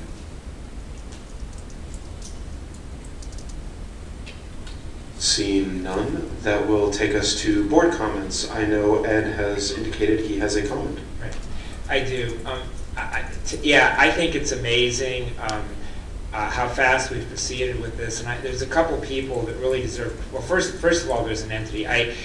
The city, and we still have Councilmember Rhodes here now. I know you're new to the city council, but you've kind of been in the spirit of things for a couple of years here. The city has just been a great partner in this project. I think about how popular that Arroyo Simi Greenway became during the pandemic and post-pandemic. It's just become exponentially more popular, whether it's runners, walkers, cyclists, and I'm still remembering it was almost a year ago, but many of us were at a city council meeting where we were actually invited to present there because of the interest in the phase that we're working on right now, phase 4. And it just took off from there, and now we're already talking about phase 5 and getting going with phase 5. And I always talk about it's about the people, it's about the community. I'm going to embarrass Stacy for a minute, but she's the one who approached me a couple of years ago about phase 4, about the area from Tapo to Sequoia, and a bell went off in my head, and I thought, I'm not sure about this, so a couple days later, I went and talked to Dan, and it turns out we had the grant money for it. And if it wasn't for citizen involvement like Stacy, the cooperation of the city, we may not have been on phase 4 for a couple of years from now, because the grant money may still have been sitting there. But here we have this what's really become a signature part of our community, that Arroyo Simi Greenway, and it's coming together so much faster than any of us expected. And it started because a citizen approached me because we have such a good working relationship with our partners over at the city. And to me, this is amazing. This is government at its best, and this is what I always talk about. This is government that belongs to the people. So one thing I am going to do here before anybody else talks, I'm going to make the motion to approve this. So, Ed, do you like the idea? I guess so, yeah. Sure. The Arroyo has never been more popular. Things I've seen change is the pandemic's got more people outdoors exercising, running, riding, and I've never seen as many people down there as there is now riding and running. If you have not used it recently, I'd suggest you do, because it's changed. One of the reasons, as Stacy mentioned, is a lot of people use it. So in the past, it might have been, if you're running or riding, you'd be by yourself. Now there's going to be someone come along any moment because there's so many people using it. Simi Valley has bike lanes, but I wouldn't feel comfortable suggesting to other people to use them because there's just so many motorists and they're not always paying attention, and your life is at the whim of, is somebody texting, or how thin is that bike lane?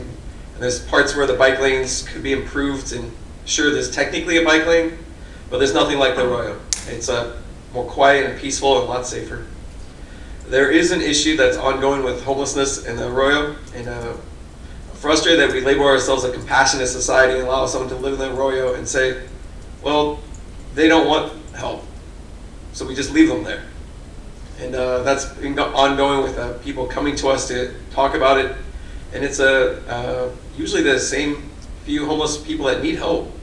So I'm not saying we just remove them and say, well, you're not supposed to be here. But when we provide them with services, it's got to be more than, hey, if you feel like taking these services, we got to help you. That's real compassion. I do support it, and I understand Ed, you'll make the motion, but I just had one clarifying question. This is the next phase. What phase is it that might connect it to the far east of Simi Valley? So we're going to have a policy decision to make, I think, both us and the city in partnership. When we get east of the next phase, there's some property ownership issues, meaning we don't own a lot of the right-of-way east of this phase 5. So I think the policy decision will be, do we pursue that and go through some kind of process to acquire property? The other alternative would be the Arroyo plan, I would say, is both linear and layered. The alternative approach could be in our next grant to approach improvements to what's already been done. So we've laid a safe path, we've got entrances, we've got, it's safe, and we've got some furniture. Per the master plan, it's supposed to be beefed up with some nice plantings, some wrought iron fence, some things that make it all even more inviting. So I think beyond this phase will be a policy decision. Do we pursue going all the way to the east end, or do we take any grant money we get and improve that? I have suggested, just my personal thought is, in partnership with the city, that if the next phase grant, if we could improve to a very high level the link between Rancho Santa Su and Duck Pond, or Duck Park, Rancho Simi, you could have a real high-end biking, 5K loop, something like that, in connecting our two major parks right in the middle of town that's most accessible to most people. That being said, to answer the question, beyond this phase, phase 5, we'll have that policy decision, and we're probably going to have that discussion fairly soon, because we will be looking for grants beyond phase 5, because now we've got phase 5. So we'll need to have that discussion so the staff at the city and we can scope out a grant application for what we might want to do next. The reason I ask for it is transportation is quickly evolving with more people riding e-bikes, bikes, one-wheelers, electric skateboards, walking, running. This is now a part of a lot of people's daily commute, or just transportation.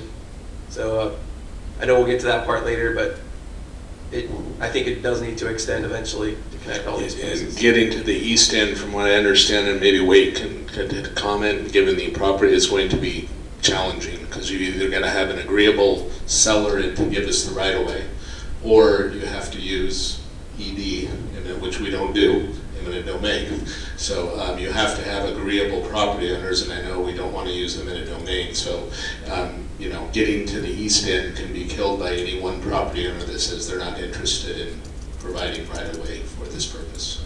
If I recall, there were some encroachments too, where private property owners have encroached into the area that would be part of. Yeah, maybe if you want, Wayne knows a little bit more of the history of the property issues, or we can talk about that down the road a bit. I mean, it's just another challenge. Challenge, yeah.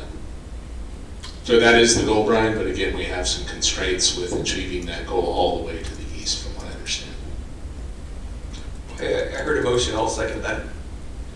Before that though, Elaine, did you have any additional comments? No, I just wanted to reiterate that the whole concept of the Arroyo Greenway came from the City Council and the Park District board members working together way back to create the committee.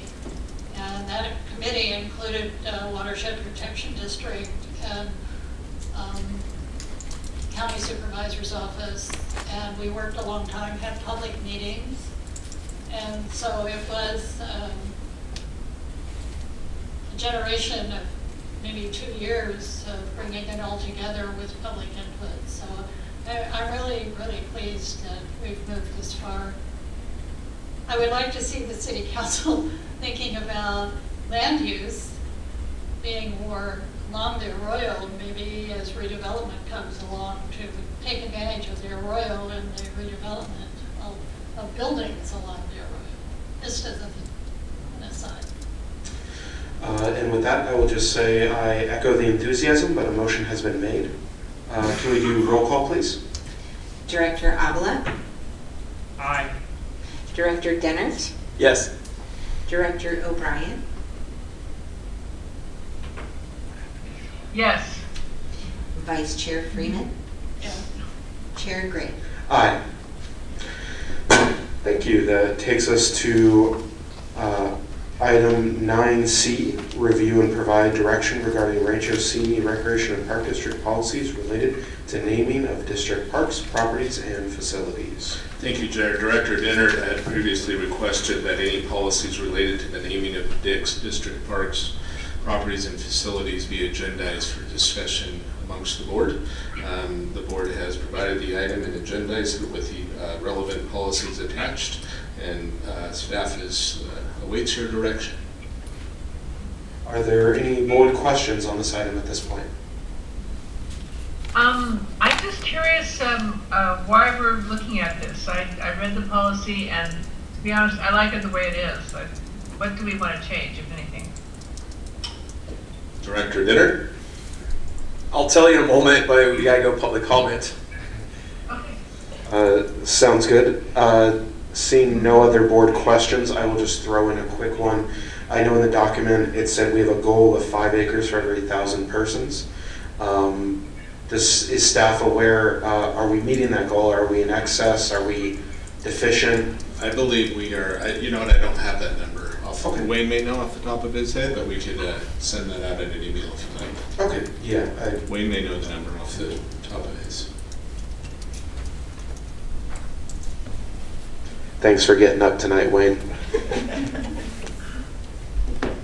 If I knew I had to get up so much, I would have sat closer. The answer is yes. We are at 5 acres per 1,000 people right now. That's been our Quimby ordinance since I've been here, and I've been around for 36 years. So we've always billed that way. Quimby fees are based on that way, and we get our park dedication in that manner. So, yes. Thank you. I believe that concludes board questions, which will take us to public comment. Is there any public comments in the room or on Zoom this evening for this item?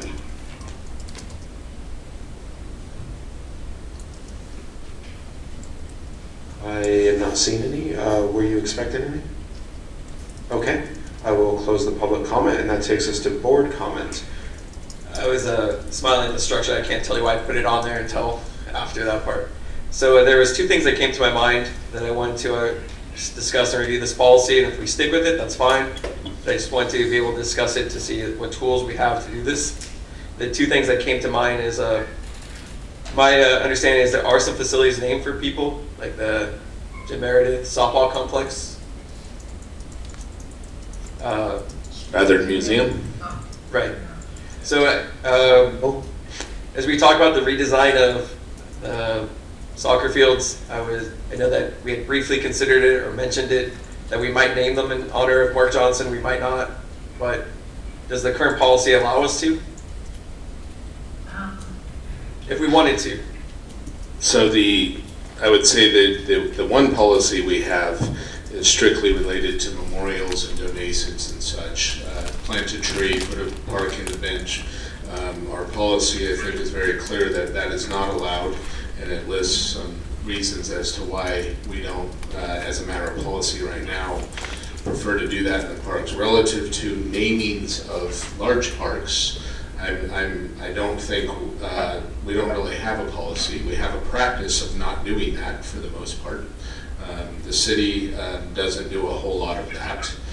So I don't think we have a policy that would strictly prohibit it.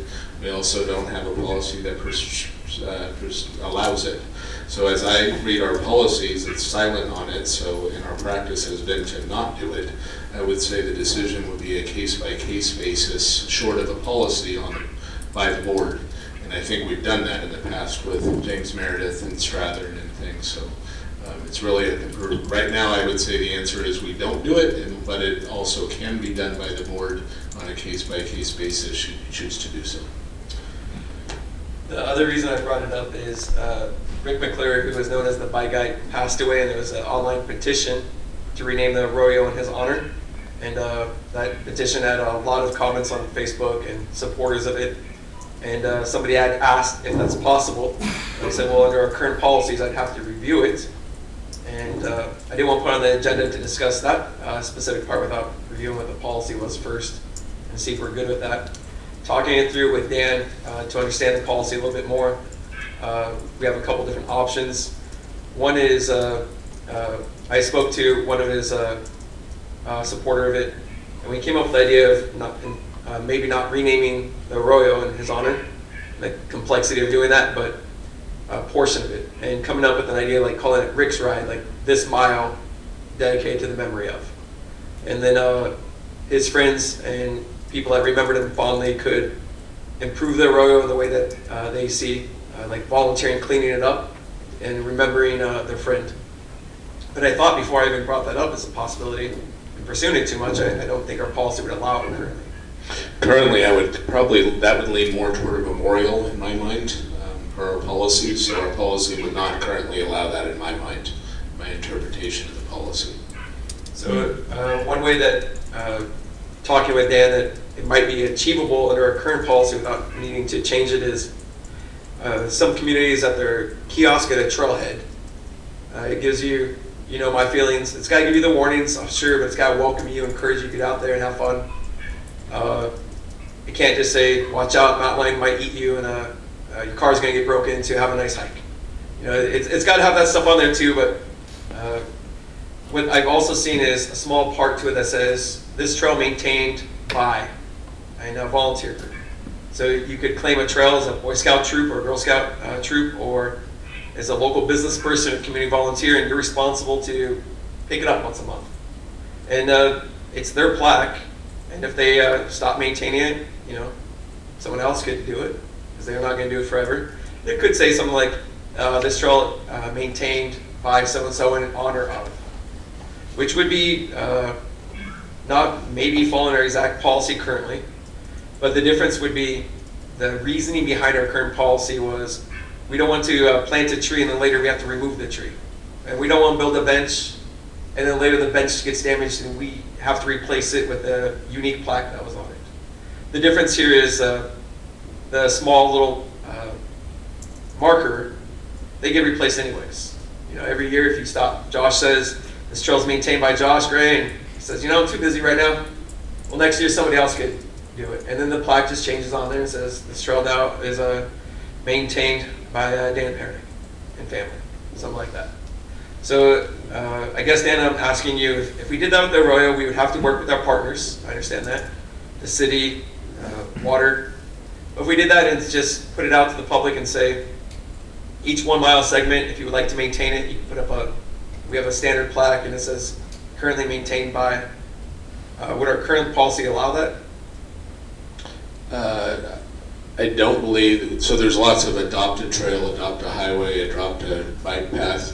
I don't think we have any structure that has contemplated that before. I'm sure either Elaine or Wayne might remember discussions of the concept before, but I don't think we have any criteria, any structure or anything to that. If the board was interested in us pursuing that, we could research it and maybe develop a policy around the program. But right now, I've got to say it's neither nor. Yeah, don't have any direction on the adopt a concept. But we could bring something back, and if the majority of the board would like to research and look at some alternatives for that, staff can certainly do that. I have a question for Director Denner. When we put the gym in here at the activity center, what do I have to do to get it done? Will you give me a list of things I need to do? Possibly. So if I could I want the slide named after myself, though. If I could parse it out, we were talking about a memorial with Rick's Ride, and then we kind of went into the adopt a program. I would note that, as you know, we get all kinds of requests to name things after people or in memorial or anything like that. That being said, I think there is some value to the district, and if an adopt a trail program, and adopt a highway. It's just a matter of, a lot of times those programs end up being more work on staff than there are benefit to the district. So you want it to be a win-win, but it depends on, kind of how the program is structured and what commitment you get from the person that's wanting to offer to maintain. So I think that's all kind of devil's in the detail and what would it require of the program and what would the structure of the program be. But we could pursue, obviously, with the direction of the board, we could pursue that concept. So I wouldn't be interested in naming things for prominent local individuals in general, but if they had contributed to parks, the park district, recreation, I think Rick would definitely qualify for recreation. So I would be interested in having you research maybe with our kiosk update, and then maybe with the Arroyo and our partners, with that balance between we're asking them to volunteer, but it shouldn't be more work for us to organize the volunteers and the value of the volunteers. I would note, Director Dinner, as I'm sitting here thinking about this, we did the Veterans Plaza. We have names on there that filled up fairly quickly.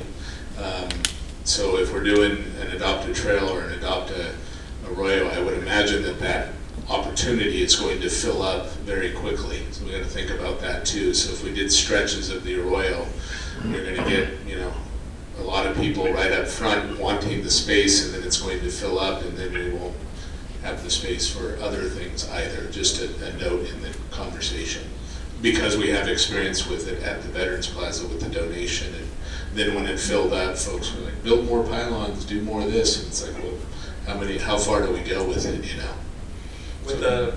When this comes back to us, I think a way that we might work on that is saying it's an annual program. So if it fills up the first year, and it switches out the next year, it doesn't stop you from picking up a trail on your own, but just at the little corner plaque, and I'll send you a picture later. So if you were a group like Rick, somebody could adopt a trail in his name, like a memorial type of thing? Correct, so it'd be like this mile maintained by Friends of Rick, something like that. I'd be interested in that coming back to us with the balance between staff time and the contribution from our volunteers. Elaine, did you have a comment you wanted to share? Well, I just come back to our long-term concern about the damage that's done to those kind of things, and our responsibility to keeping them in good condition. Unless there's something vandal-proof that we could do. You know what I'm saying? Yeah, definitely. So what I was thinking is, like when you get to a trailhead, and we already have a sign, just on the bottom right, and then there's a very standard format for it. So if it gets damaged, Wayne doesn't have to find out from the family the exact wording of it and find out who made the sign for them. It would be done in-house, so it's the standard format each time if it did get damaged. You mean A uniform, yeah. You mean like a uniform? Right, in a very small part, like at the very bottom of the kiosk. And would they be responsible then for maintaining annually and renewed every year, or, I mean, That's why I think that each year you have to renew that you're going to continue to maintain it. And if you're no longer able to or interested in it, then somebody else can take it over. And then we have expectations of what does that mean to maintain it. We're not saying you're building a road up there on a trail, but you promise to hike once a month and pick up the trash along the way. Yeah, I actually, and in lieu of memorials, I'd much rather do something like that because it's low impact for staff, and the trails get maintained. And when time passes, the people move on with their lives, then they just stop. It's not like we have to keep maintaining something that nobody cares about anymore. So, in lieu of any kind of memorial, I would be okay with something like that. would we set a standard on the level of maintenance then? I mean, would we have a criteria that he had to meet? When it comes back to us, I'll show a picture I've seen, but some other communities they don't put up a sign specifically to that. They just add it to the corner. So if you imagine right here, it's the entrance to the arroyo and it has a sign in the map. It just says on the bottom right here, this trail maintained by, and then your name or in memory of. And then that has a standard format. We would still be responsible for maintenance. They would just do added. Right. Sometimes I see memorial benches and each one's different, and each one has a different plaque. And eventually someone vandalizes it, and then we have to research, well, where did they get that plaque? This would make it the same one each time. What I don't want is to have our staff burdened, following on things like that. Monitoring, maintenance, and all that. I would add, I'm not opposed to staff examining the question. I think possibly an annual program could be a detriment to staff effort, that an examination of every 2 or 3 years, so it's not annually. We're having to reach out to potentially dozens of community groups or individuals. And then also try and monitor who's where and what they're doing. So I'm open to an examination of it, but I wouldn't want to add to the staff burden. And then I know that I don't believe this was the main point, but I would add, I think the idea of naming any park, facility, or other public property after someone who, alive is still fine, but I think it brings into question somebody who's run for the park board for several years and ran just in November. Someone who has the potential to be seated again on the board, I don't think should have anything named after them, because then we're just potentially naming things after ourselves while we're potentially on the board. I think starts to add a lot of weird legacy and issues to that. I agree. Mostly, I would note when you get into naming large parks or buildings or that, there is a policy with a set of criteria. So it's not just who in the moment or because somebody likes them. The boards usually do, where a city will have a policy with criteria as to who is considered. So if you get to that point where you might want to start thinking about that, I would recommend that we have a pretty tight policy that the board has thought through criteria, kind of how they've earned that naming, so to speak. So that being said, that's not the direction we're taking this evening. We're talking about an adopted trail type of examination to be brought back to the board, I think. Adopted trail in a part of the arroyo. So we're talking trails, and I'm going to say the arroyo, we'll call it trail. Yeah. A bike trail or pedestrian trail. So is consensus that the staff would bring back some alternatives to the board to consider, or? Sure. Okay, there we go. All right, we will do that work and bring it back to the board for consideration. Okay. That takes us to item 9D, approval of 2023 Board of Directors Standing Committee List. Thank you, Chair. Let me get to my item here. Each year,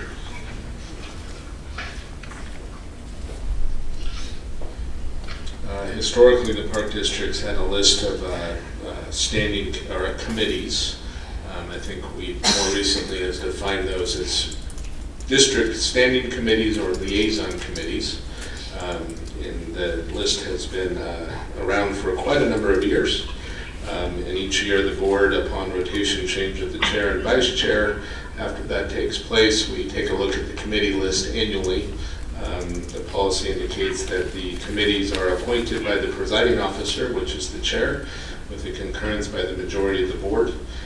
Director Gray and I work together on received requests from you, and Director Gray is suggesting these are the recommended assignments for 2023, and we're looking for board concurrence with the chair's decision here, or recommendation, so to speak. I know this is time for board questions. I will say I do have an additional suggestion when it is time for comment. That being said, Ed, did you have any questions? I do have some general questions, if I could. I think everyone knows this has been a topic that concerns me over the years, and I haven't addressed some of these things for a while, so I'm gonna do it this year. Dan, when I started on the board, you were not the district manager, you are now. What is your understanding of the purpose of the Advanced Planning Committee? The Advanced Planning Committee is supposed to review projects, the design of projects, and provide input to policy input to staff amongst two members. So, or say the Activities Center or the capital project, Rancho Santa Su, those larger projects, you would have a committee of two board members who would be reviewing kind of development and design of that particular project. So it's policy decision which basically goes to the board, correct? Correct. So they would work with staff on the policy level, give some suggestions to Wayne, but that project ultimately would come back to the full board for approval. And then what is your understanding of the Finance Committee? The Finance Committee would have a role like reviewing the budget, so preparation of the budget similar to a project. So going into adoption of the budget, there may be, we'd review the budget in more deep, maybe more of a line item review with more eyes on it, and spend more time on policy review of the budget amongst two committee members. They would review that in a little more detail with staff, and then that would come back to the full board as well. There could be other finance items that come up, audits or different things where staff wanted to get some policy input from boards. Sometimes it's making sure board's aware of certain situations. One more on finance, sometimes it's an oversight role, so the board members can come in and ask staff detailed questions about budget or finance, and it's a kind of a fiduciary role to oversee our finances in a more detailed way. So again, that's something we would be doing as a board as a whole anyway, correct? Correct. Okay. And in terms of, I have one other thing I want to address that you and I spoke about before. In terms of the roles of the advanced planning and finance, with finance dealing with the budget, in essence, there's, if those committees were to meet, there's a lot of overlap in terms of the issues that those two committees would discuss. Is that right? There is some overlap. You'd be looking at design of a building or a park, but certainly as a part of that discussion, cost alternatives will be presented too. So, and then on the finance committee, they'd be doing more with the overall cost of the project. So yes, there's certainly some overlap between the two, each with a little different priority focus. So is it accurate that with those two committees, you could effectively be having 4 out of 5 board members outside a regular board meeting discussing the same issues? It's possible, yeah. That being said, I want a clarification, Ed, because both of these committees will be Brown acted. So I'll ask Brian if you had two board members discussing a project from a financial perspective and then two talking about it from a design perspective, if it's a Brown Acted meeting and people can come, does that constitute a Brown Act violation? For example. So it's a notice meeting? Yes. Well then no, why would it be? Yeah.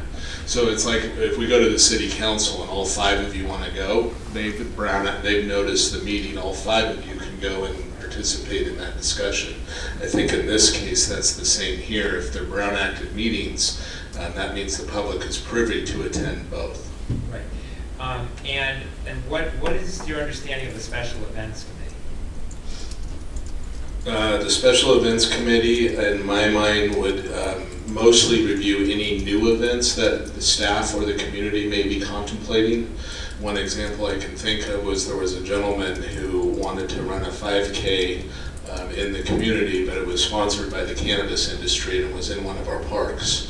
So that would be something where staff would go to 2 of the board members that were on the committee to get a feel for is the policy, or the policymakers kind of, would you like that or not? In addition, if the board wanted to get involved in planning or involved in, like MLK Day. So if 2 of you had a particular interest in getting into the details of planning that, we could use the committee as a working committee to have input from you to help us, organize and plan for the MLK Day. In terms of the so-called liaison committees, I have a question. On the CARPD, are those meetings that any of us on the board can attend? Is it just limited to the 2 people who are on the committee? It depends on the CRPD event. So the CRPD has some general events, a general conference, general meetings. So everybody's invited to those. CRPD also has various assigned committees. So it kind of depends on the event of CRPD. I will say generally though that mostly all CRPD meetings are open to any board members. So yes, all of you could attend to those for the most part. Like on the legislative committee for CARPD, sometimes there are multiple agencies, multiple people from the same agency may be listening in on the CARPD legislative committee. So what is that being said, you would have to be careful with the Brown Act in that scenario. What is the purpose of having 2 people on that committee? What is the purpose of having that committee and having 2 people on that? I think the purpose of having the committee is you have an identified board member that is a liaison or connects to that particular organization. So if that organization is having an event or reaches out to us and wants support from us, I would first turn as your district manager to the person on this list to take the lead on that issue. But whether someone's on that committee or not, they're entitled to. It's not our board action. The board member is entitled to reach out to CARPD. No, it's just you guys saying, hey, it's your job, Josh, or it's your job to liaison with this group of people. And then the same would apply for CSDA and BCSDA, correct? Correct. Now, we have a liaison committee called Community/Nonprofit. And it says in parentheses, Chamber, Cultural Arts Foundation, Education Foundation, and Police Foundation. What's the purpose of that?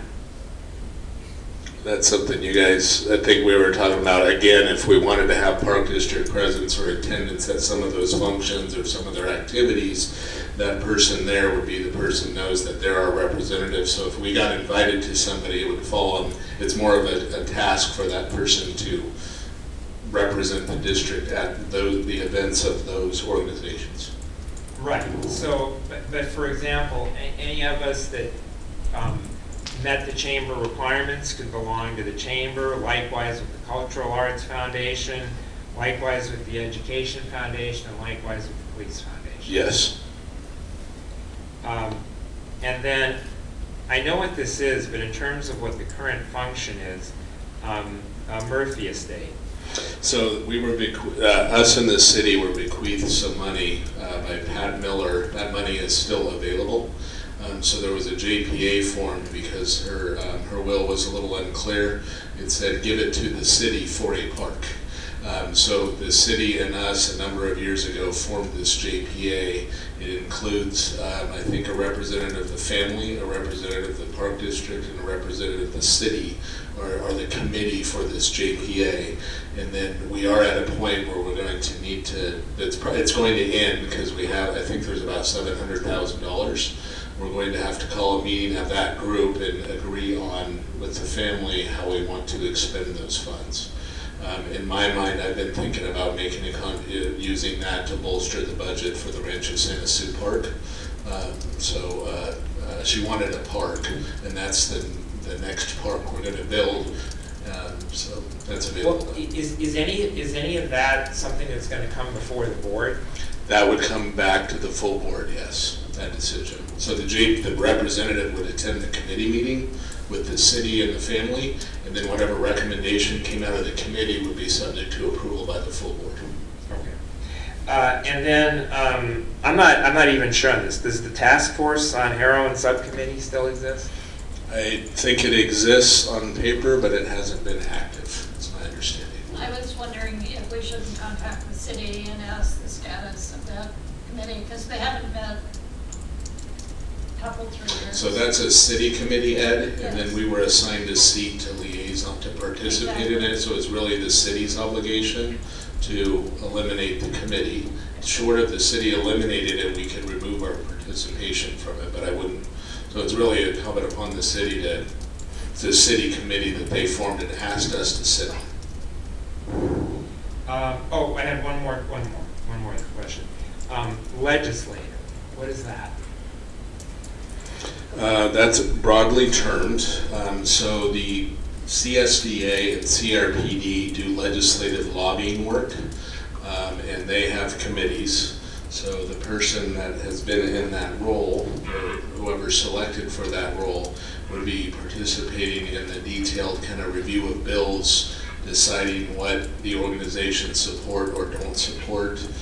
So we have in the past tasked the person who was on that list with fulfilling that function and being a part of those working groups and having those discussions. Specifically, both of them have legislative committees, both of the larger organizations, where they review the 800 or 900 bills a year, figure out the ones that impact park districts either negatively or positively, and they recommend to the larger organizations whether they should support, remain neutral, or oppose certain legislation in the state.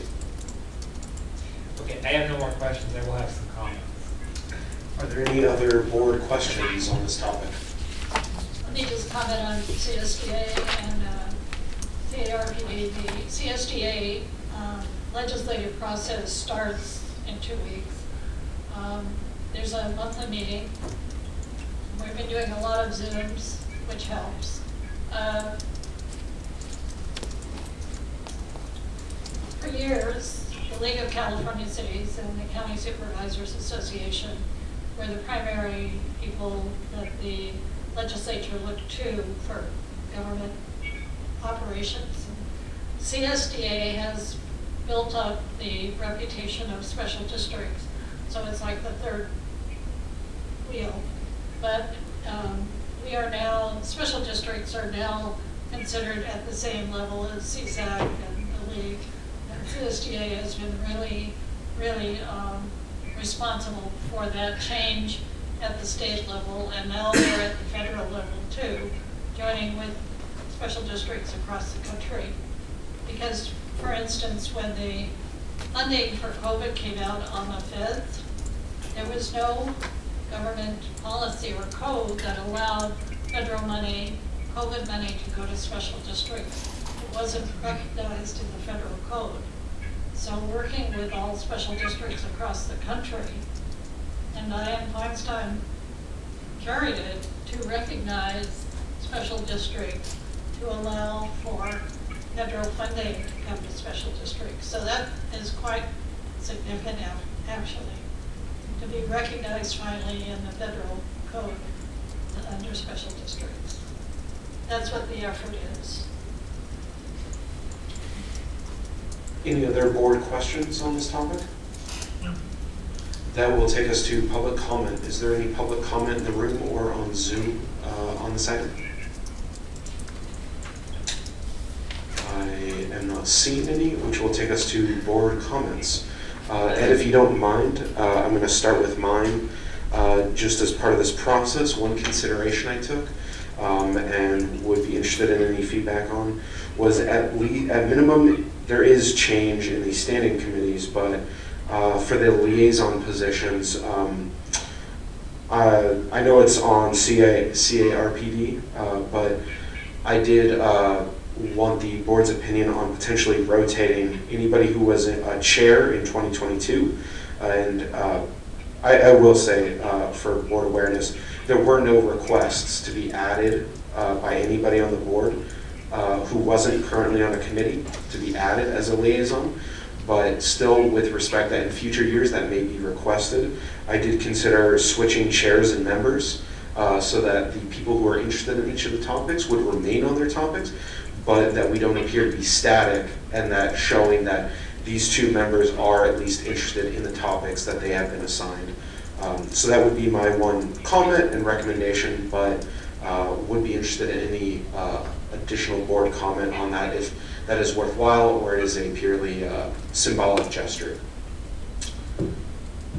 Other than that, if there's any other board comments, I know Ed, you said you had some. I do, but I can let others go. Brian? Looking over the standing committee, I see a little bit of change, and the requests were honored, and I like that. Looking at the liaison committees, if there's only guessing at some thoughts or comments, there might be some opportunities to eliminate some committees or to just combine them.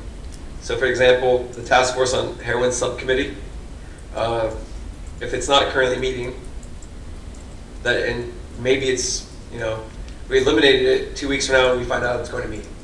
So we could just combine that with youth activities. So if it happens to meet, whoever's on the youth activities committee would be invited to participate.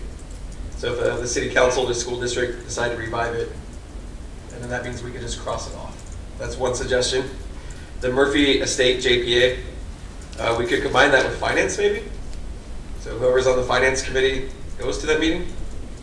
If we see that there's ongoing work though, because I see Elaine's on it. Elaine, if you've been attending meetings and I think you understand what's going on more with that, so you want to keep it the way it is, I'll respect that. And then the same thing with CSDA and VCSDA. That's Special Districts Associations. I'm looking at it, if I'm looking at it right, it's the same two board members. Well, what if that's just one committee? Anybody can go. I don't see that it would be any different if it's the same. And that same thing, a little bit more difficult because it's not the same two members with legislative, because legislative seems like it's a part of the CSDA. Like it seems related. So my suggestions is to, for the most part, eliminate task force, move the task force on heroin to youth activities, and then possibly combine some of those other committees.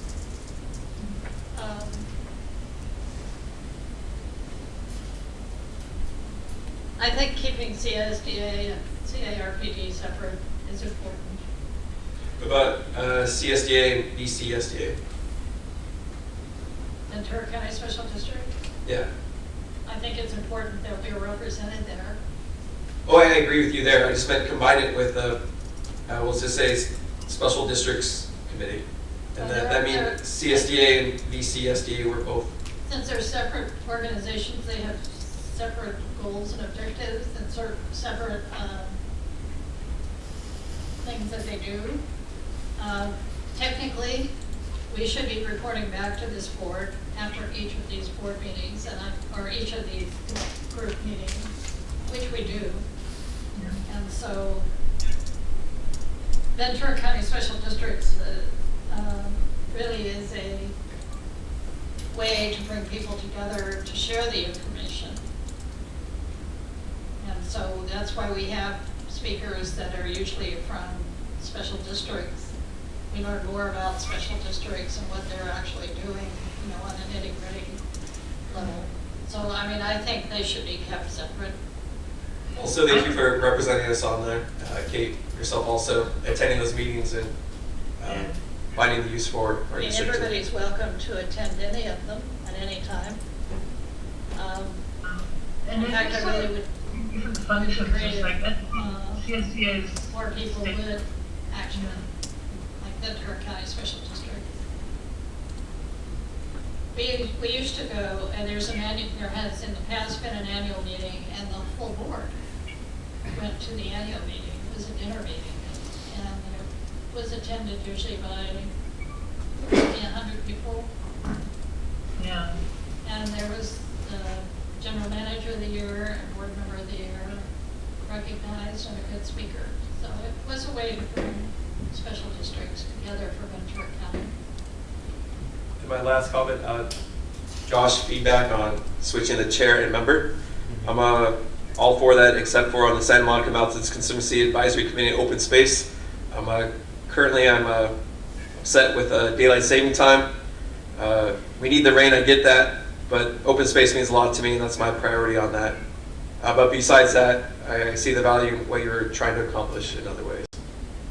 I would trade committees if necessary to be the chair of that. That's it for me. One more comment. Sounds good. Elaine, you had another comment? I sent out to the board today a CSDA email that showed some of the other things that CSDA was doing. And one of them was on the finance committee. And none of you were on the board when we sold the property on Sycamore. And through the CSDA finance committee, we were able to get $5 million as a swing loan so that we could close on this building prior to the escrow closing on the Sycamore property. And the terms and conditions with the CSDA Finance Committee were far superior to anything we could have done on the open market. And so because of our relationship with CSDA, we were able to get that $5 million to close on this escrow in advance of Sycamore property. And it's quite a good article. It's been very beneficial in other ways besides legislatively, obviously with the Finance Committee, their finance corporation. Thank you. Kate, did you have any comments? No, really. I just want to point out that CSDA and VCSDA actually they're both about special districts, but they approach it differently. VCSDA is Ventura County and it's localized. CSDA actually puts on things like the conferences and continuing education and some lobbying work. So I think it's important to keep them separate because they serve different functions. Thank you. I believe that takes us back to you, Ed. Okay, thank you. Well, none of my questions had anything to do with discussing the merits or lack thereof of CSDA and VCSDA. That's something that can be done another day. But in terms of the committees, first of all, I want to thank you, especially Josh and Dan. I echo Brian's comments about taking people's suggestions into account and working with those, and that's really appreciated. So first and foremost, I do want to, since it's been several years since I've addressed this, I do want to make the point that there's no need for the Advanced Planning Committee, there's no need for the Finance Committee, there's no need for the Golf Courses Committee, there's no need for the Special Events Committee. Those are committees that when I started on the board, they were used for the purpose of having two board members make recommendations for the rest of the board to follow. These are decisions that should be made by the entire board at a regular board meeting when it's convenient for the public to attend. Almost all of these meetings occurred not during evening hours, but during daytime hours. I know we've been doing the Golf Courses Committee meeting annually. It occurs during the day. It doesn't occur during the regular board meeting hours. I've preached transparency Over the past 6 years, especially the past 4 years, we've taken a good park district and made it a great park district because we've gotten people involved, we've had people coming to our meetings, we've received input. It's all about the people, it's all about transparency, and you don't accomplish that by having 2 board members meet in off hours to discuss issues that the entire board should be deciding. And that's what those 4 committees do. We can keep the committees, that's fine, as a cosmetic thing, but I said it when I took the oath, and I meant it because I've, my loyalty, while I love all my fellow board members, my loyalty is to the people. It's not to a fellow board member, it's not to a district manager. My loyalty is to the people. And those issues are not to be decided by 2 out of 5 board members. So I will, every time an issue, that there's an attempt to put an issue in front of one of those committees, I will insist that it go in front of the full board. So we can keep the committees, but they won't be meeting because those issues are going in front of the full board. And we have a policy that allows me to do that, and that's a good thing because that is a policy of transparency. That is a policy that allows the people to be the ones making the decision, the people to be the ones giving the input. And I will stand by that. So for me, I would at some point, doesn't have to be tonight, I'm not pushing for it to be tonight, but at some point, those committees should be eliminated. The ones like historical, Oak Park, youth activities, those are different. Those are ones where we are attending as representatives of the district, hearing input from others, and that's why those types of committees are fine. Again, obviously we have representatives, as we should, at CARPD, CSDA, BCSDA, whatever I may think about those organizations. Obviously we need to have representation at those. So I have no problem with that. But I do have a problem with the approach where 2 board members are going to make an initial emphatic recommendation that for the rest of the board to follow before those board members have made their individual decision and before the public has had a chance to give their input. And it goes back to the whole thing. And Josh, you did such a good job before we started the discussion on the equestrian of explaining to the public how the process works. Even when we're here, obviously we've researched it, we've read,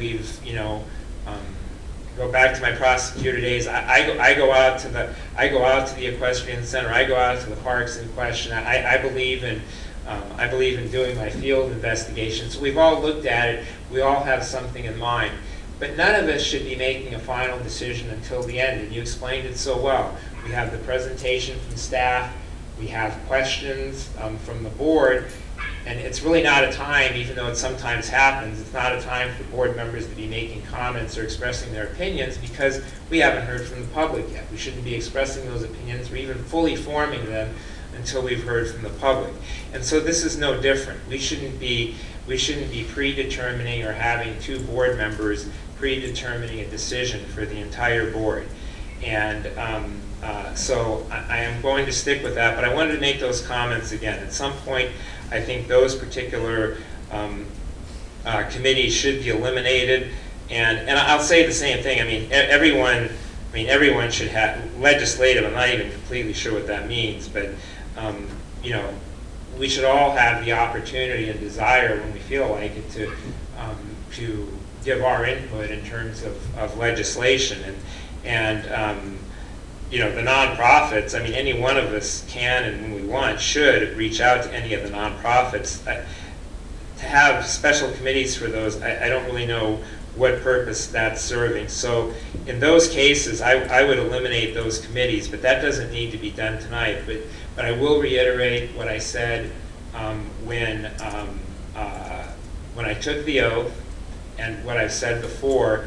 But those issues, I would just have them put in front of the full board rather than go to a committee of 2 during off hours when the public isn't giving it. So, and again, thank you for the work, Josh and Dan, on the committee assignments.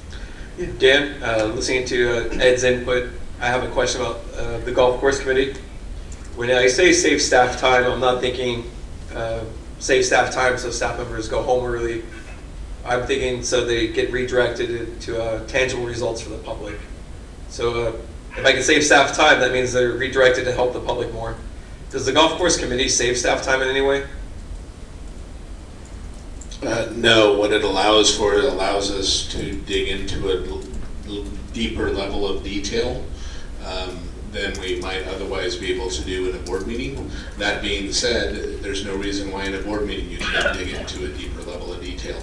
So I think historically with committees, it allows a couple of board members to sit with staff in a noticed meeting, but you might get down into some nitty-gritty questions and things like that that maybe we don't have time to do here. That being said, we can always do that here as well. So, I would just comment that if we're having committee meetings and the items are being called up to the full board, it's not a good use of staff time to have the committee meeting then, because one of you is by right, by policy, is going to bring it to the full board. So to set up a meeting, have a discussion with 2 members only to have the same type of discussion come back to the full board, that's not very efficient for staff. Then my next question for you is looking at the community nonprofit. If we eliminated it and one of those groups reached out to us and said, we're inviting a couple of your board members, what would you do if we eliminated it then? I would go to the chair and vice chair first. So it would all fall to the chair and vice chair. When was the last time that happened? So normally, and I'll just kind of normally people don't want to do this because this is kind of work. So usually you're begging for people to be on the committees to attend these events and that kind of thing. So when you look at it from that perspective, you're usually trying to convince somebody to fill the role to attend these events and represent the district. Back to the community nonprofit, when they invite us, we invite all of you. We send out the invitations. I think if you are a park board member and you're affiliated with the chamber, you might go to some of their leadership classes or the young, you you assimilate with that group a little bit more. And then with a designation of the liaison more formally, I guess, on this list, it's kind of like, hey, I'm here representing the park district and the board wants me to be here to liaison with you. So I would say it's more of a optic symbolic designation than it is maybe a substantive or one that limits people from attending, so to speak. But that being said, yeah, we could absolutely eliminate that. If the chamber said, hey, Park District, we're interested in talking to our county supervisor about some business need that deals with parks, I'd probably then call the chair first. And what I usually say is, hey, you're the chair, I've got a request from an outside group to have representation. And then I say, do you want to do a chair? If the chair doesn't want to do it, then I ask the chair, who would you like to potentially do that in your stead, so to speak. Brian, did you have any more questions or comments? No. I was going to ask a question of Ed. I think you made a very good point on the any board members coming to one of our board meetings with their mind made up, and I vehemently agree with having daytime meetings that limit access to the public. I know I work a full-time job, and I, as a board member, would not be able to attend a lot of daytime meetings without taking time off from work that will then either cost money or potentially be detrimental to my work life. I was curious though, is your primary opposition to 2 board members coming with a kind of greater informed recommendation to the board itself? Because and I guess my question comes up because with you and I previously being on youth activities together, we've attended soccer foundation meetings, and I would say those have been informative without necessarily you and I coming to the board with a recommendation. I view those as productive. Right. Well, I tried to differentiate. So what I was saying, and maybe I didn't explain it right, the committees like Historical, Oak Park, Youth Activities, I didn't ask Dan any questions about those because those are ones where we're attending and we're getting the input from them. We're not coming back as a committee of two giving a recommendation to the entire board, hey, this is what you should do. Advanced planning, finance, golf courses, and special events, I picked out specifically from this list because I can tell you from my first 2 years on the board, the committee process was severely abused. And what would happen is there were many meetings, recommendations were brought in front of the full board, and I'd see eyebrows raised or something like that sometimes if I tried to challenge those recommendations. And I thought about it, and the committee meetings that I participated in, there wasn't even any public there on issues that would ordinarily be important to the public. I mean, we're getting much more attendance now in the past 4 years than I did my first 2 years on the board. We're getting true public input. So no, I don't have a problem with Historical, Oak Park, or Youth Activities because we're basically going there and hearing their meetings. We're hearing their input. So I don't have a problem with that. The committees that I had the problem with that I mentioned, advanced planning, finance, golf courses, special events, those were attempts in my first 2 years to have two board members, basically following a district manager's recommendation and then passing that recommendation on to the board, expecting the whole board to vote for that recommendation. And to me, that's not the way government's supposed to work. That's not transparency. That's not accountability to the people. So that's my opposition with those particular committees. I just pointed out since I was pointing out those standing committee ones, I pointed out the community nonprofit and the legislative because those are, I mean, any one of us can and should be participating in any way we want in those groups anyway. So that's the reason I added those two liaison to the four up there. Your point about youth activities is great. I think we do need representation there, and I have no problem with that. Okay, thank you, because I think part of asking for greater depth is, as an example, Brian and I had an interest specifically with the Park District's social media. There's no standing committee for that, but we were the two board members who showed greatest interest, so we met with staff to get a deeper dive into it.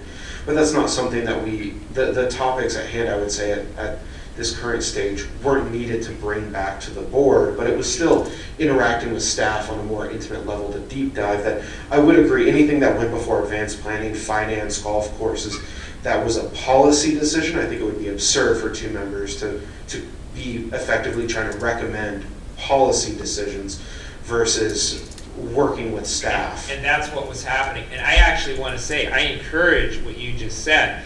The other thing that I was frowned upon a couple of years into the board was trying to meet with certain staff members to get their input, and now that has become, thankfully, more common, and it's become accepted in our district and with the board, and that's how it should be, because that's the only way we're going to advance. It's only going to be accountable to people. So I think what you mentioned about you, whether it was you two together or you and Brian separately, however it was, meeting to discuss social media, I encourage that. I mean, that's something that when I first started doing that, I was frowned upon for doing that. And that's something that should be encouraged, because that makes us stronger, that makes us more accountable to people, and we get more done that way. So I applaud you for doing that. Thank you for your thoughts. I think with that, the committee especially that I would, because advanced planning is my understanding is the chair and vice chair are in those roles anyways, but I think eliminating certain committees would either, I would view it as generally ceding that authority then to whoever the chair would be for that year, would then be generally, Dan, the person that you approached, unless, like, social media was in a board meeting where Brian and I expressed interest. But do you see harm to the elimination of the easy example? It depends on if it's a policy decision. In the face of eliminating the committees, it would come to the full board. It wouldn't just go to the chair. So say for advanced planning, everything would come to the full board. We wouldn't have advanced planning committees. It's a policy issue. It's design of projects and decisions on projects. If it's other types of committees, again, depending on the topic, it would fall to the chair. But using advanced planning and finance, if there were no committee, I would bring whatever issue we needed direction on to the full board. And there wouldn't be a committee to run it, to do that. Some of the other things, you know, and those are sometimes like the social media is not probably a policy level.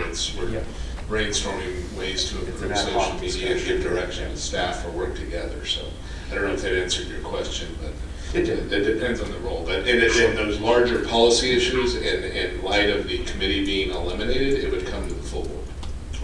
So I just wanted to point that out. It doesn't have to be something we do tonight, but I'm just pointing out that at some point, we may want to get to the point where we actually eliminate some of these things because they're not, at this point, they're not going to be useful because things are going to come in front of the full board. So we don't have to eliminate them tonight.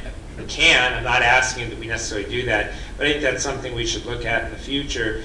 And I just wanted to illustrate those situations and why I'm doing that. My number one loyalty is to the people. It's not to two other board members. It's to the people. Chair Josh, if I could comment. I can't help but not comment that the board did not abuse the committee process. That might have been your view, but we had 60 plus years of growth in this district from one part to where we are today. But in that 60 years, board members worked together with staff, and that was like on the advanced planning. And it never prohibited a board member from not going along in the public process at the board meeting if they didn't like the recommendation. There was never any reason why a board member couldn't object. So on behalf of those board members who worked really hard to get this district to where we are, the word abuse is a little harsh, I think. I just have to defend those board members that worked very hard over the years to get our district where all of us can represent this fine district that we are. It became what it is because of the dedication of a lot of board members and a lot of time and a lot of staff and a lot of effort over the years.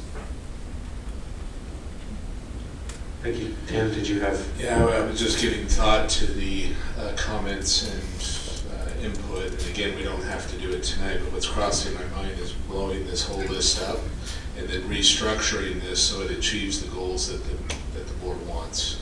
So it's not that you have to eliminate committees, but you may be able to structure this thing so that we're getting the input we want from the community. So staff gets input from the policymakers, but it may be kind of, restructuring this whole thing and getting away from the boxes that these committees are creating. Again, we don't have to do that tonight. That's just crossing my mind. It's kind of rethinking how we approach committees, maybe not completely eliminating them, but make sure the committees are working in a function that the board wants to see achieve the goals that you all have. So that's what I'm hearing from several of you. Yeah, and I will say, Wayne, I take your point that over 60 years, these committees, all of them may have played an important role at one point, but I do take the point that I want to make sure the committees are still serving value to the staff and the board and the community. Just because things don't always go the way you want them, and I'm an example of that most of the time anymore, but it doesn't mean the system isn't working. Yep. It's like this committee list has a defined structure, and that's inhibiting our ability to want to change it. So I think we ought to start afresh and take a look at either committees or whatever goals you want to achieve and kind of restructure the whole thing to accomplish the goals that you guys are communicating this evening. And Josh, I just want to make one last point. What I'm most heartened by is if I take the last 4 years on this board compared to my first 2 years, is the enthusiastic participation of the public in our decision and how it's advanced our park district, as Brian calls it, we have become the district of fun, and even through a difficult time such as the pandemic and things being shut down as the way they were, we reached new heights, and it's been people participation, it's been their enthusiasm, it's been their input that has gotten us there, and it's putting all these issues right in front of them and hearing from them before anybody's made any final recommendations or final decisions. That's what I want to look at the positive of this, and I think with this new approach that we've had, that's what we've accomplished, and I think, you know, I mean, it's been shown in, I mean, even, you know, apart from the fact, you know, apart from the fact that, you know, Brian and I were overwhelmingly reelected, just the number of people who wanted to vote in the park district race, that care about the park district, that know who we are now. So I want to look at the positive, and that's been the positive of moving to approach of just bringing everything in front of the board and let's hear it from the people. So Director Avila, is what I'm hearing is there wasn't an openness in the board until you got here? There has been much more public participation and much more transparency. I agree, because we made some changes in how we reach out to the public, which I think were very good reason. Much more transparency, much more openness to the public, much more participation, and I'm excited about that. And I'm excited about the support I've received from the public because of that. We all have received support from the public, that's why we're here.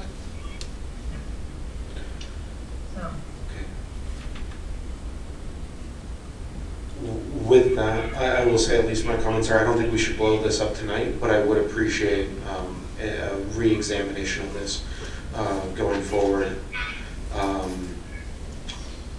I'm not sure if we have a majority of support for rotating chairs and members. My current approach would be continue this system as it is now, but is there a board motion? I would move that. I would move your suggestion. I'll second that. Okay. Yeah, I was just going to comment that if we're going to re-examine kind of the whole structure of it, that it wouldn't make sense to make some cosmetic moves at this point. I would just recommend we adopt your recommendations now.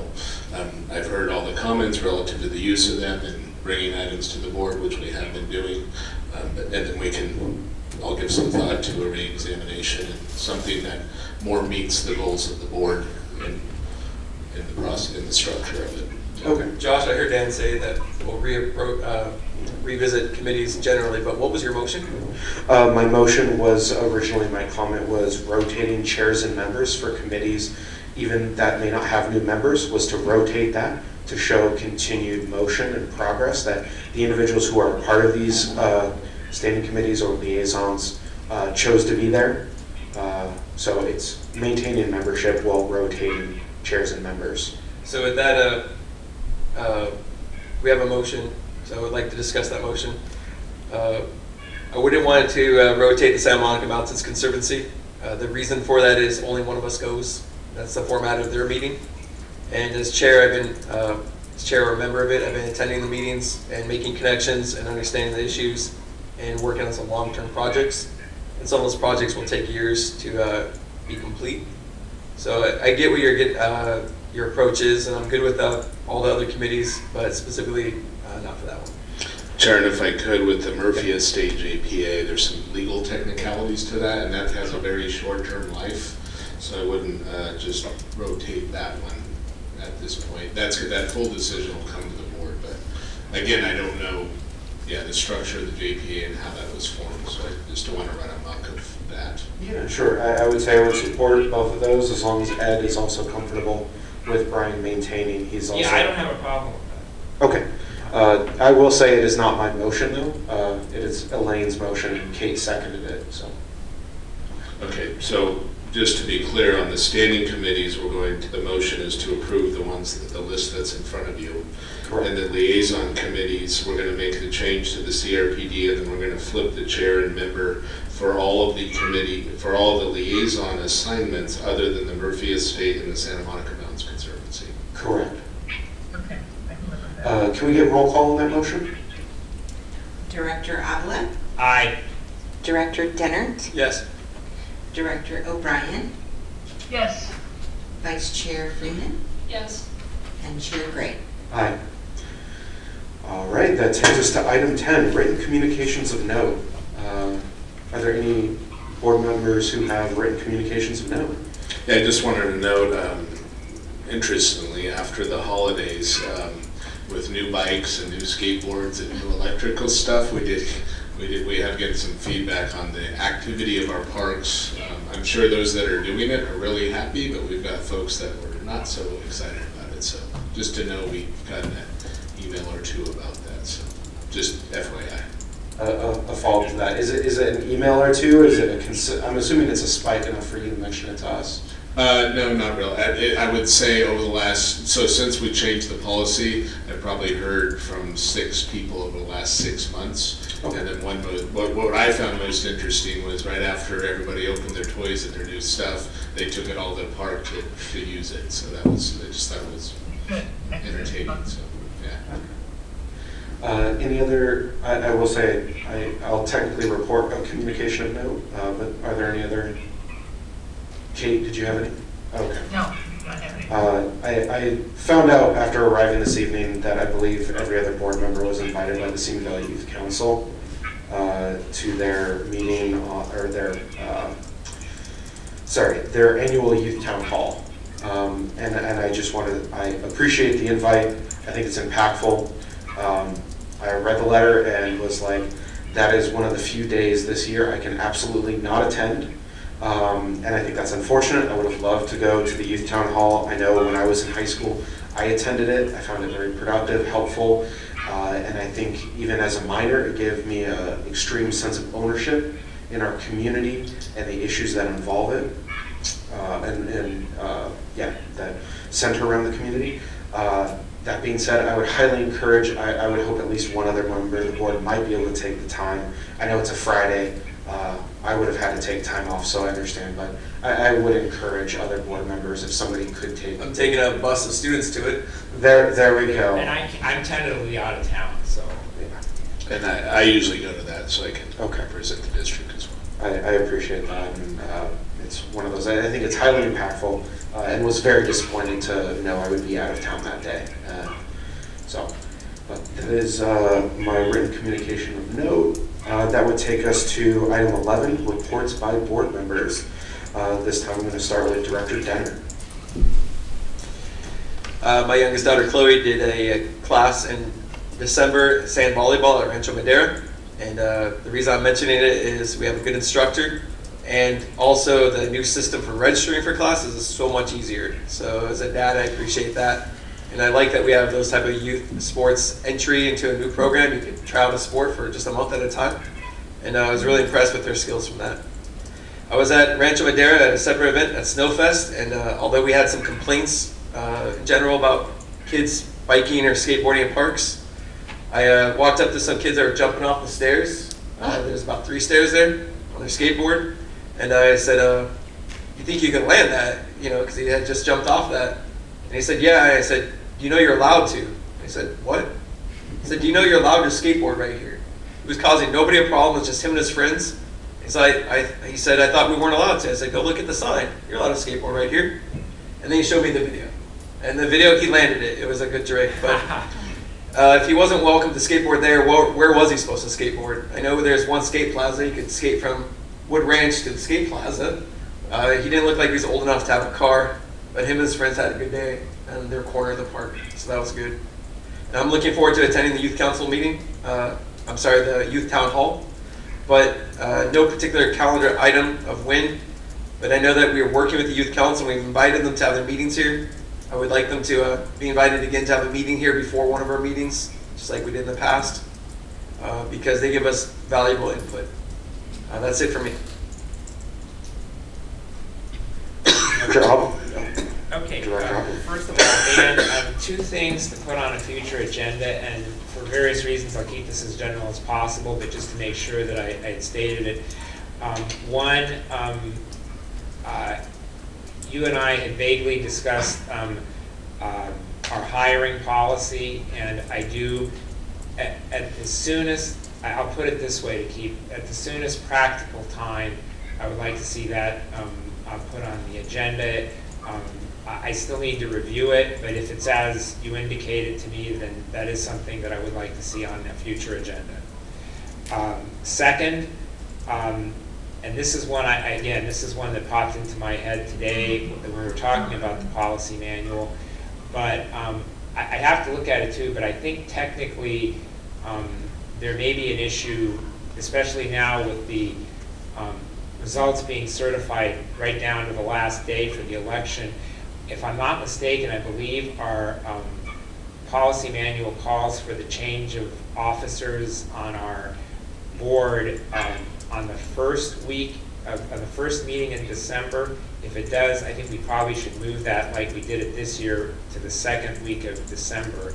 And I'm recalling that from my early days here on the board. I believe there is a section in the policy manual. If that's true, then we probably, just to be accurate, we probably need to put that item on the agenda briefly as well. And then the only appearance that I'll mention that I made, so Jill and I attended the mayor's ball on New Year's Eve. It was pouring and it was cold. You guys know I love the cold. It was pouring and it was cold, and of course Jill's got her broken ankle and she's getting around on her scooter, so I dropped her off in front of Fred's house. It was obviously well attended. I parked way down the street, and plus I have vision problems at night, so I'm walking through puddles. I still think by the time I got to the door to this point, I still think I'm drying out, I still think I'm thawing out, but it was a great event. It was well attended, an awesome band. So Mayor Thomas did an excellent job with the mayor's ball on New Year's Eve. It was a lot of fun. Director O'Brien, would you like to go next? Yeah, I will go next. I don't have a lot. I was out of town visiting family over the holidays and then came back and got nailed by COVID. But tomorrow is day 10 of my isolation day, so I'm looking forward to getting back out into the world. And I just want to say Happy New Year to everyone. That's it. Happy New Year, and I hope you are feeling better and continue to recover well. Vice Chair Freeman, would you like to? I just was, we were out of town and we were unable to attend the mayor's New Year's Eve party, and you and I could have celebrated New Year's Eve together. But in terms of board events, there was nothing since the last meeting. And I just wish everybody a very happy New Year and hope that 2023 goes really well for everyone. That will take to my report. I will say I hope the activity guide looks great. I got it in the mail a day or two ago, meant to post about it on social media, and that just hasn't occurred yet, but I would encourage everybody to post about it, show a level of excitement, enthusiasm. I will say I hope to also highlight a personal story of enthusiasm from some of the fall activities. I know my aunt attended one of the like charcuterie classes or something on how to make it. I think it was a one-off class. She was absolutely thrilled and excited, and I don't think my aunt has attended one of our activities or classes in at least a decade. She's been raising boys on her own, and sent me pictures of the charcuterie board she made it and how excited she was. And I know the very same day that class ended, she went and signed up for classes this spring, and is doing more cooking classes and is continuing to look at the guide for what else she can do on her evenings. So I do want to congratulate staff and just share that quick story. It is meaningful, it is impactful. My aunt is, an enthusiastic and happy person, but I did not think charcuterie would bring her such joy and meaning into, you know, an otherwise ordinary week of her life. So I did want to highlight that, encourage everybody to look at spring activities. And then other than that, I will just encourage everybody to stay safe with the ongoing rains and possible floods and mudslides that are could be happening in our area. Other than that, that will conclude my report. That takes us to item 12, report by district manager. Thank you, Chair and Board. We currently have, as of today, 38 volunteers registered for the MLK Day of Service. If you recall, we got a real interest, 38. And last year we got a lot of folks like within the last week, so we continue to market it. I expect that number to be more, but we have 38 as now. The board had previously requested that we hold an event to christen Digger and Scoop. Our idea is that about a half an hour before your next meeting at 6 on the 18th, we'll have Digger and Scoop here. Actually, the lady who made the suggestion for the names is going to be here. So we will christen Digger and Scoop, if it's okay with the board, at an event about a half an hour before your meeting on January 18th. I've been informed by the city manager that the BMX item and the larger issue that we've discussed will be on the city council agenda tentatively the last meeting in January or the first meeting in February. Again, subject to their calendar, but they are advancing that item, which is good, and I will inform the board when we confirm the date for that item. I did want to expand upon the staff and I, Medea Creek, we've talked about that. It needs maintenance, it needs fire resiliency, it needs attention. The staff and I have identified a grant from CAL FIRE that it's going to be a fairly significant grant to do almost a total restoration of the creek in those areas that we haven't done yet, and also Lindero Creek. So I will be letting the Oak Park Committee know that we plan to do that from CAL FIRE, and I think if we can get that grant, it'll go a long way to addressing some of the concerns in that committee, and it will be grant funded. And I know we've got other areas of the district, but that is a unique area because the major Medea Creek, 2 spikes of it in Lindero, goes right through the middle of the community, and we own it. And CME Flood Control owns, or Watershed Protection owns that. It's a unique situation in Oak Park, and we are responsible for the maintenance on it. So we've identified that, and I will be mentioning that to the Oak Park Committee. Ranger interviews are progressing, just FYI. The school district, Derek Ross, didn't run for the school district. Jim Monahan has been appointed to the Oak Park Committee. So Zach and I are doing an orientation with Jim, Mr. Monahan, next week to orient him to the Oak Park Committee and to our park district. The Oak Park Committee election, just want to publicly announce we've got an election this year. Nomination forms are available from December 27th to January 25th. We will be running ads in the Acorn in Oak Park on January 5th and 12th. At the MAC meeting on January 26th, the candidates have an opportunity to introduce themselves to the community, and then we'll be expecting drop-off ballots like we did last year at the Oak Park Community Center. So we'll be going through that process. We did get a request from SoCal Gas.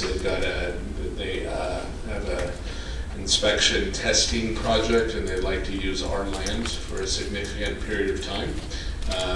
I don't know much more about it, just letting the board know it's a heads up. Wayne and I have a meeting with them this week. I will know more after our meeting, but we have a request from them to use our property to place their equipment so they can test their gas lines. I wanted to let you know we're going to be getting new mics in here, so hopefully they work a little better than they are now, and will work more synergetically with the Zoom operation, so that'll be an improvement. And then finally, I wanted to mention that, and this came up with Director Gray, the Rotary Club's doing a Peace and Rock Hope project, I understand it's called.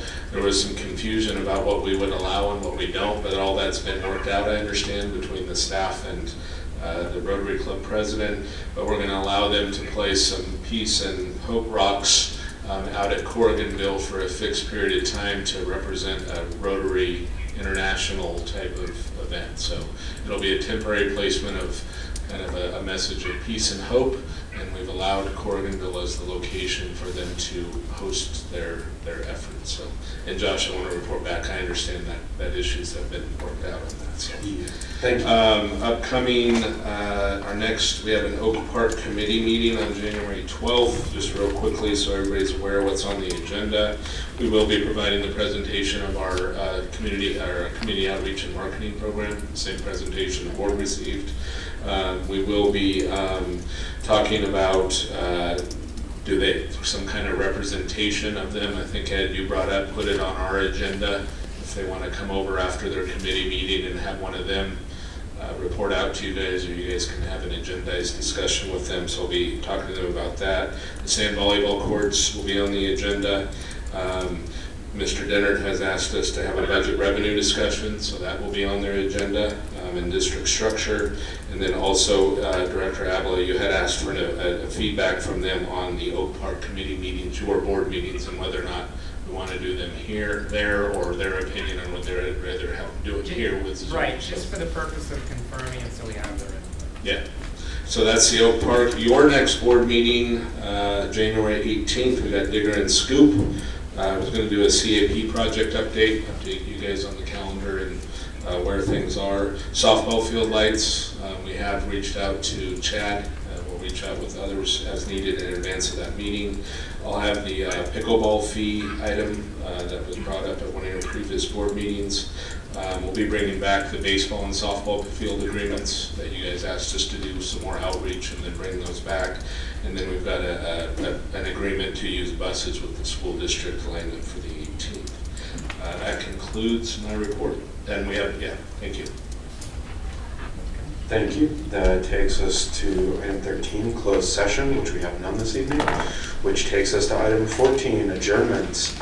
Apologies to Ed, I messed up the gavel closing last time, so I'm going to do it this time. What did you do last time? It was just a weak hit, so I'm going to do it this time and close the meeting. You're really going to? Oh, I am. I'm going to take this privilege as chair. I will close this meeting at 9:48 p.m. Meeting is adjourned.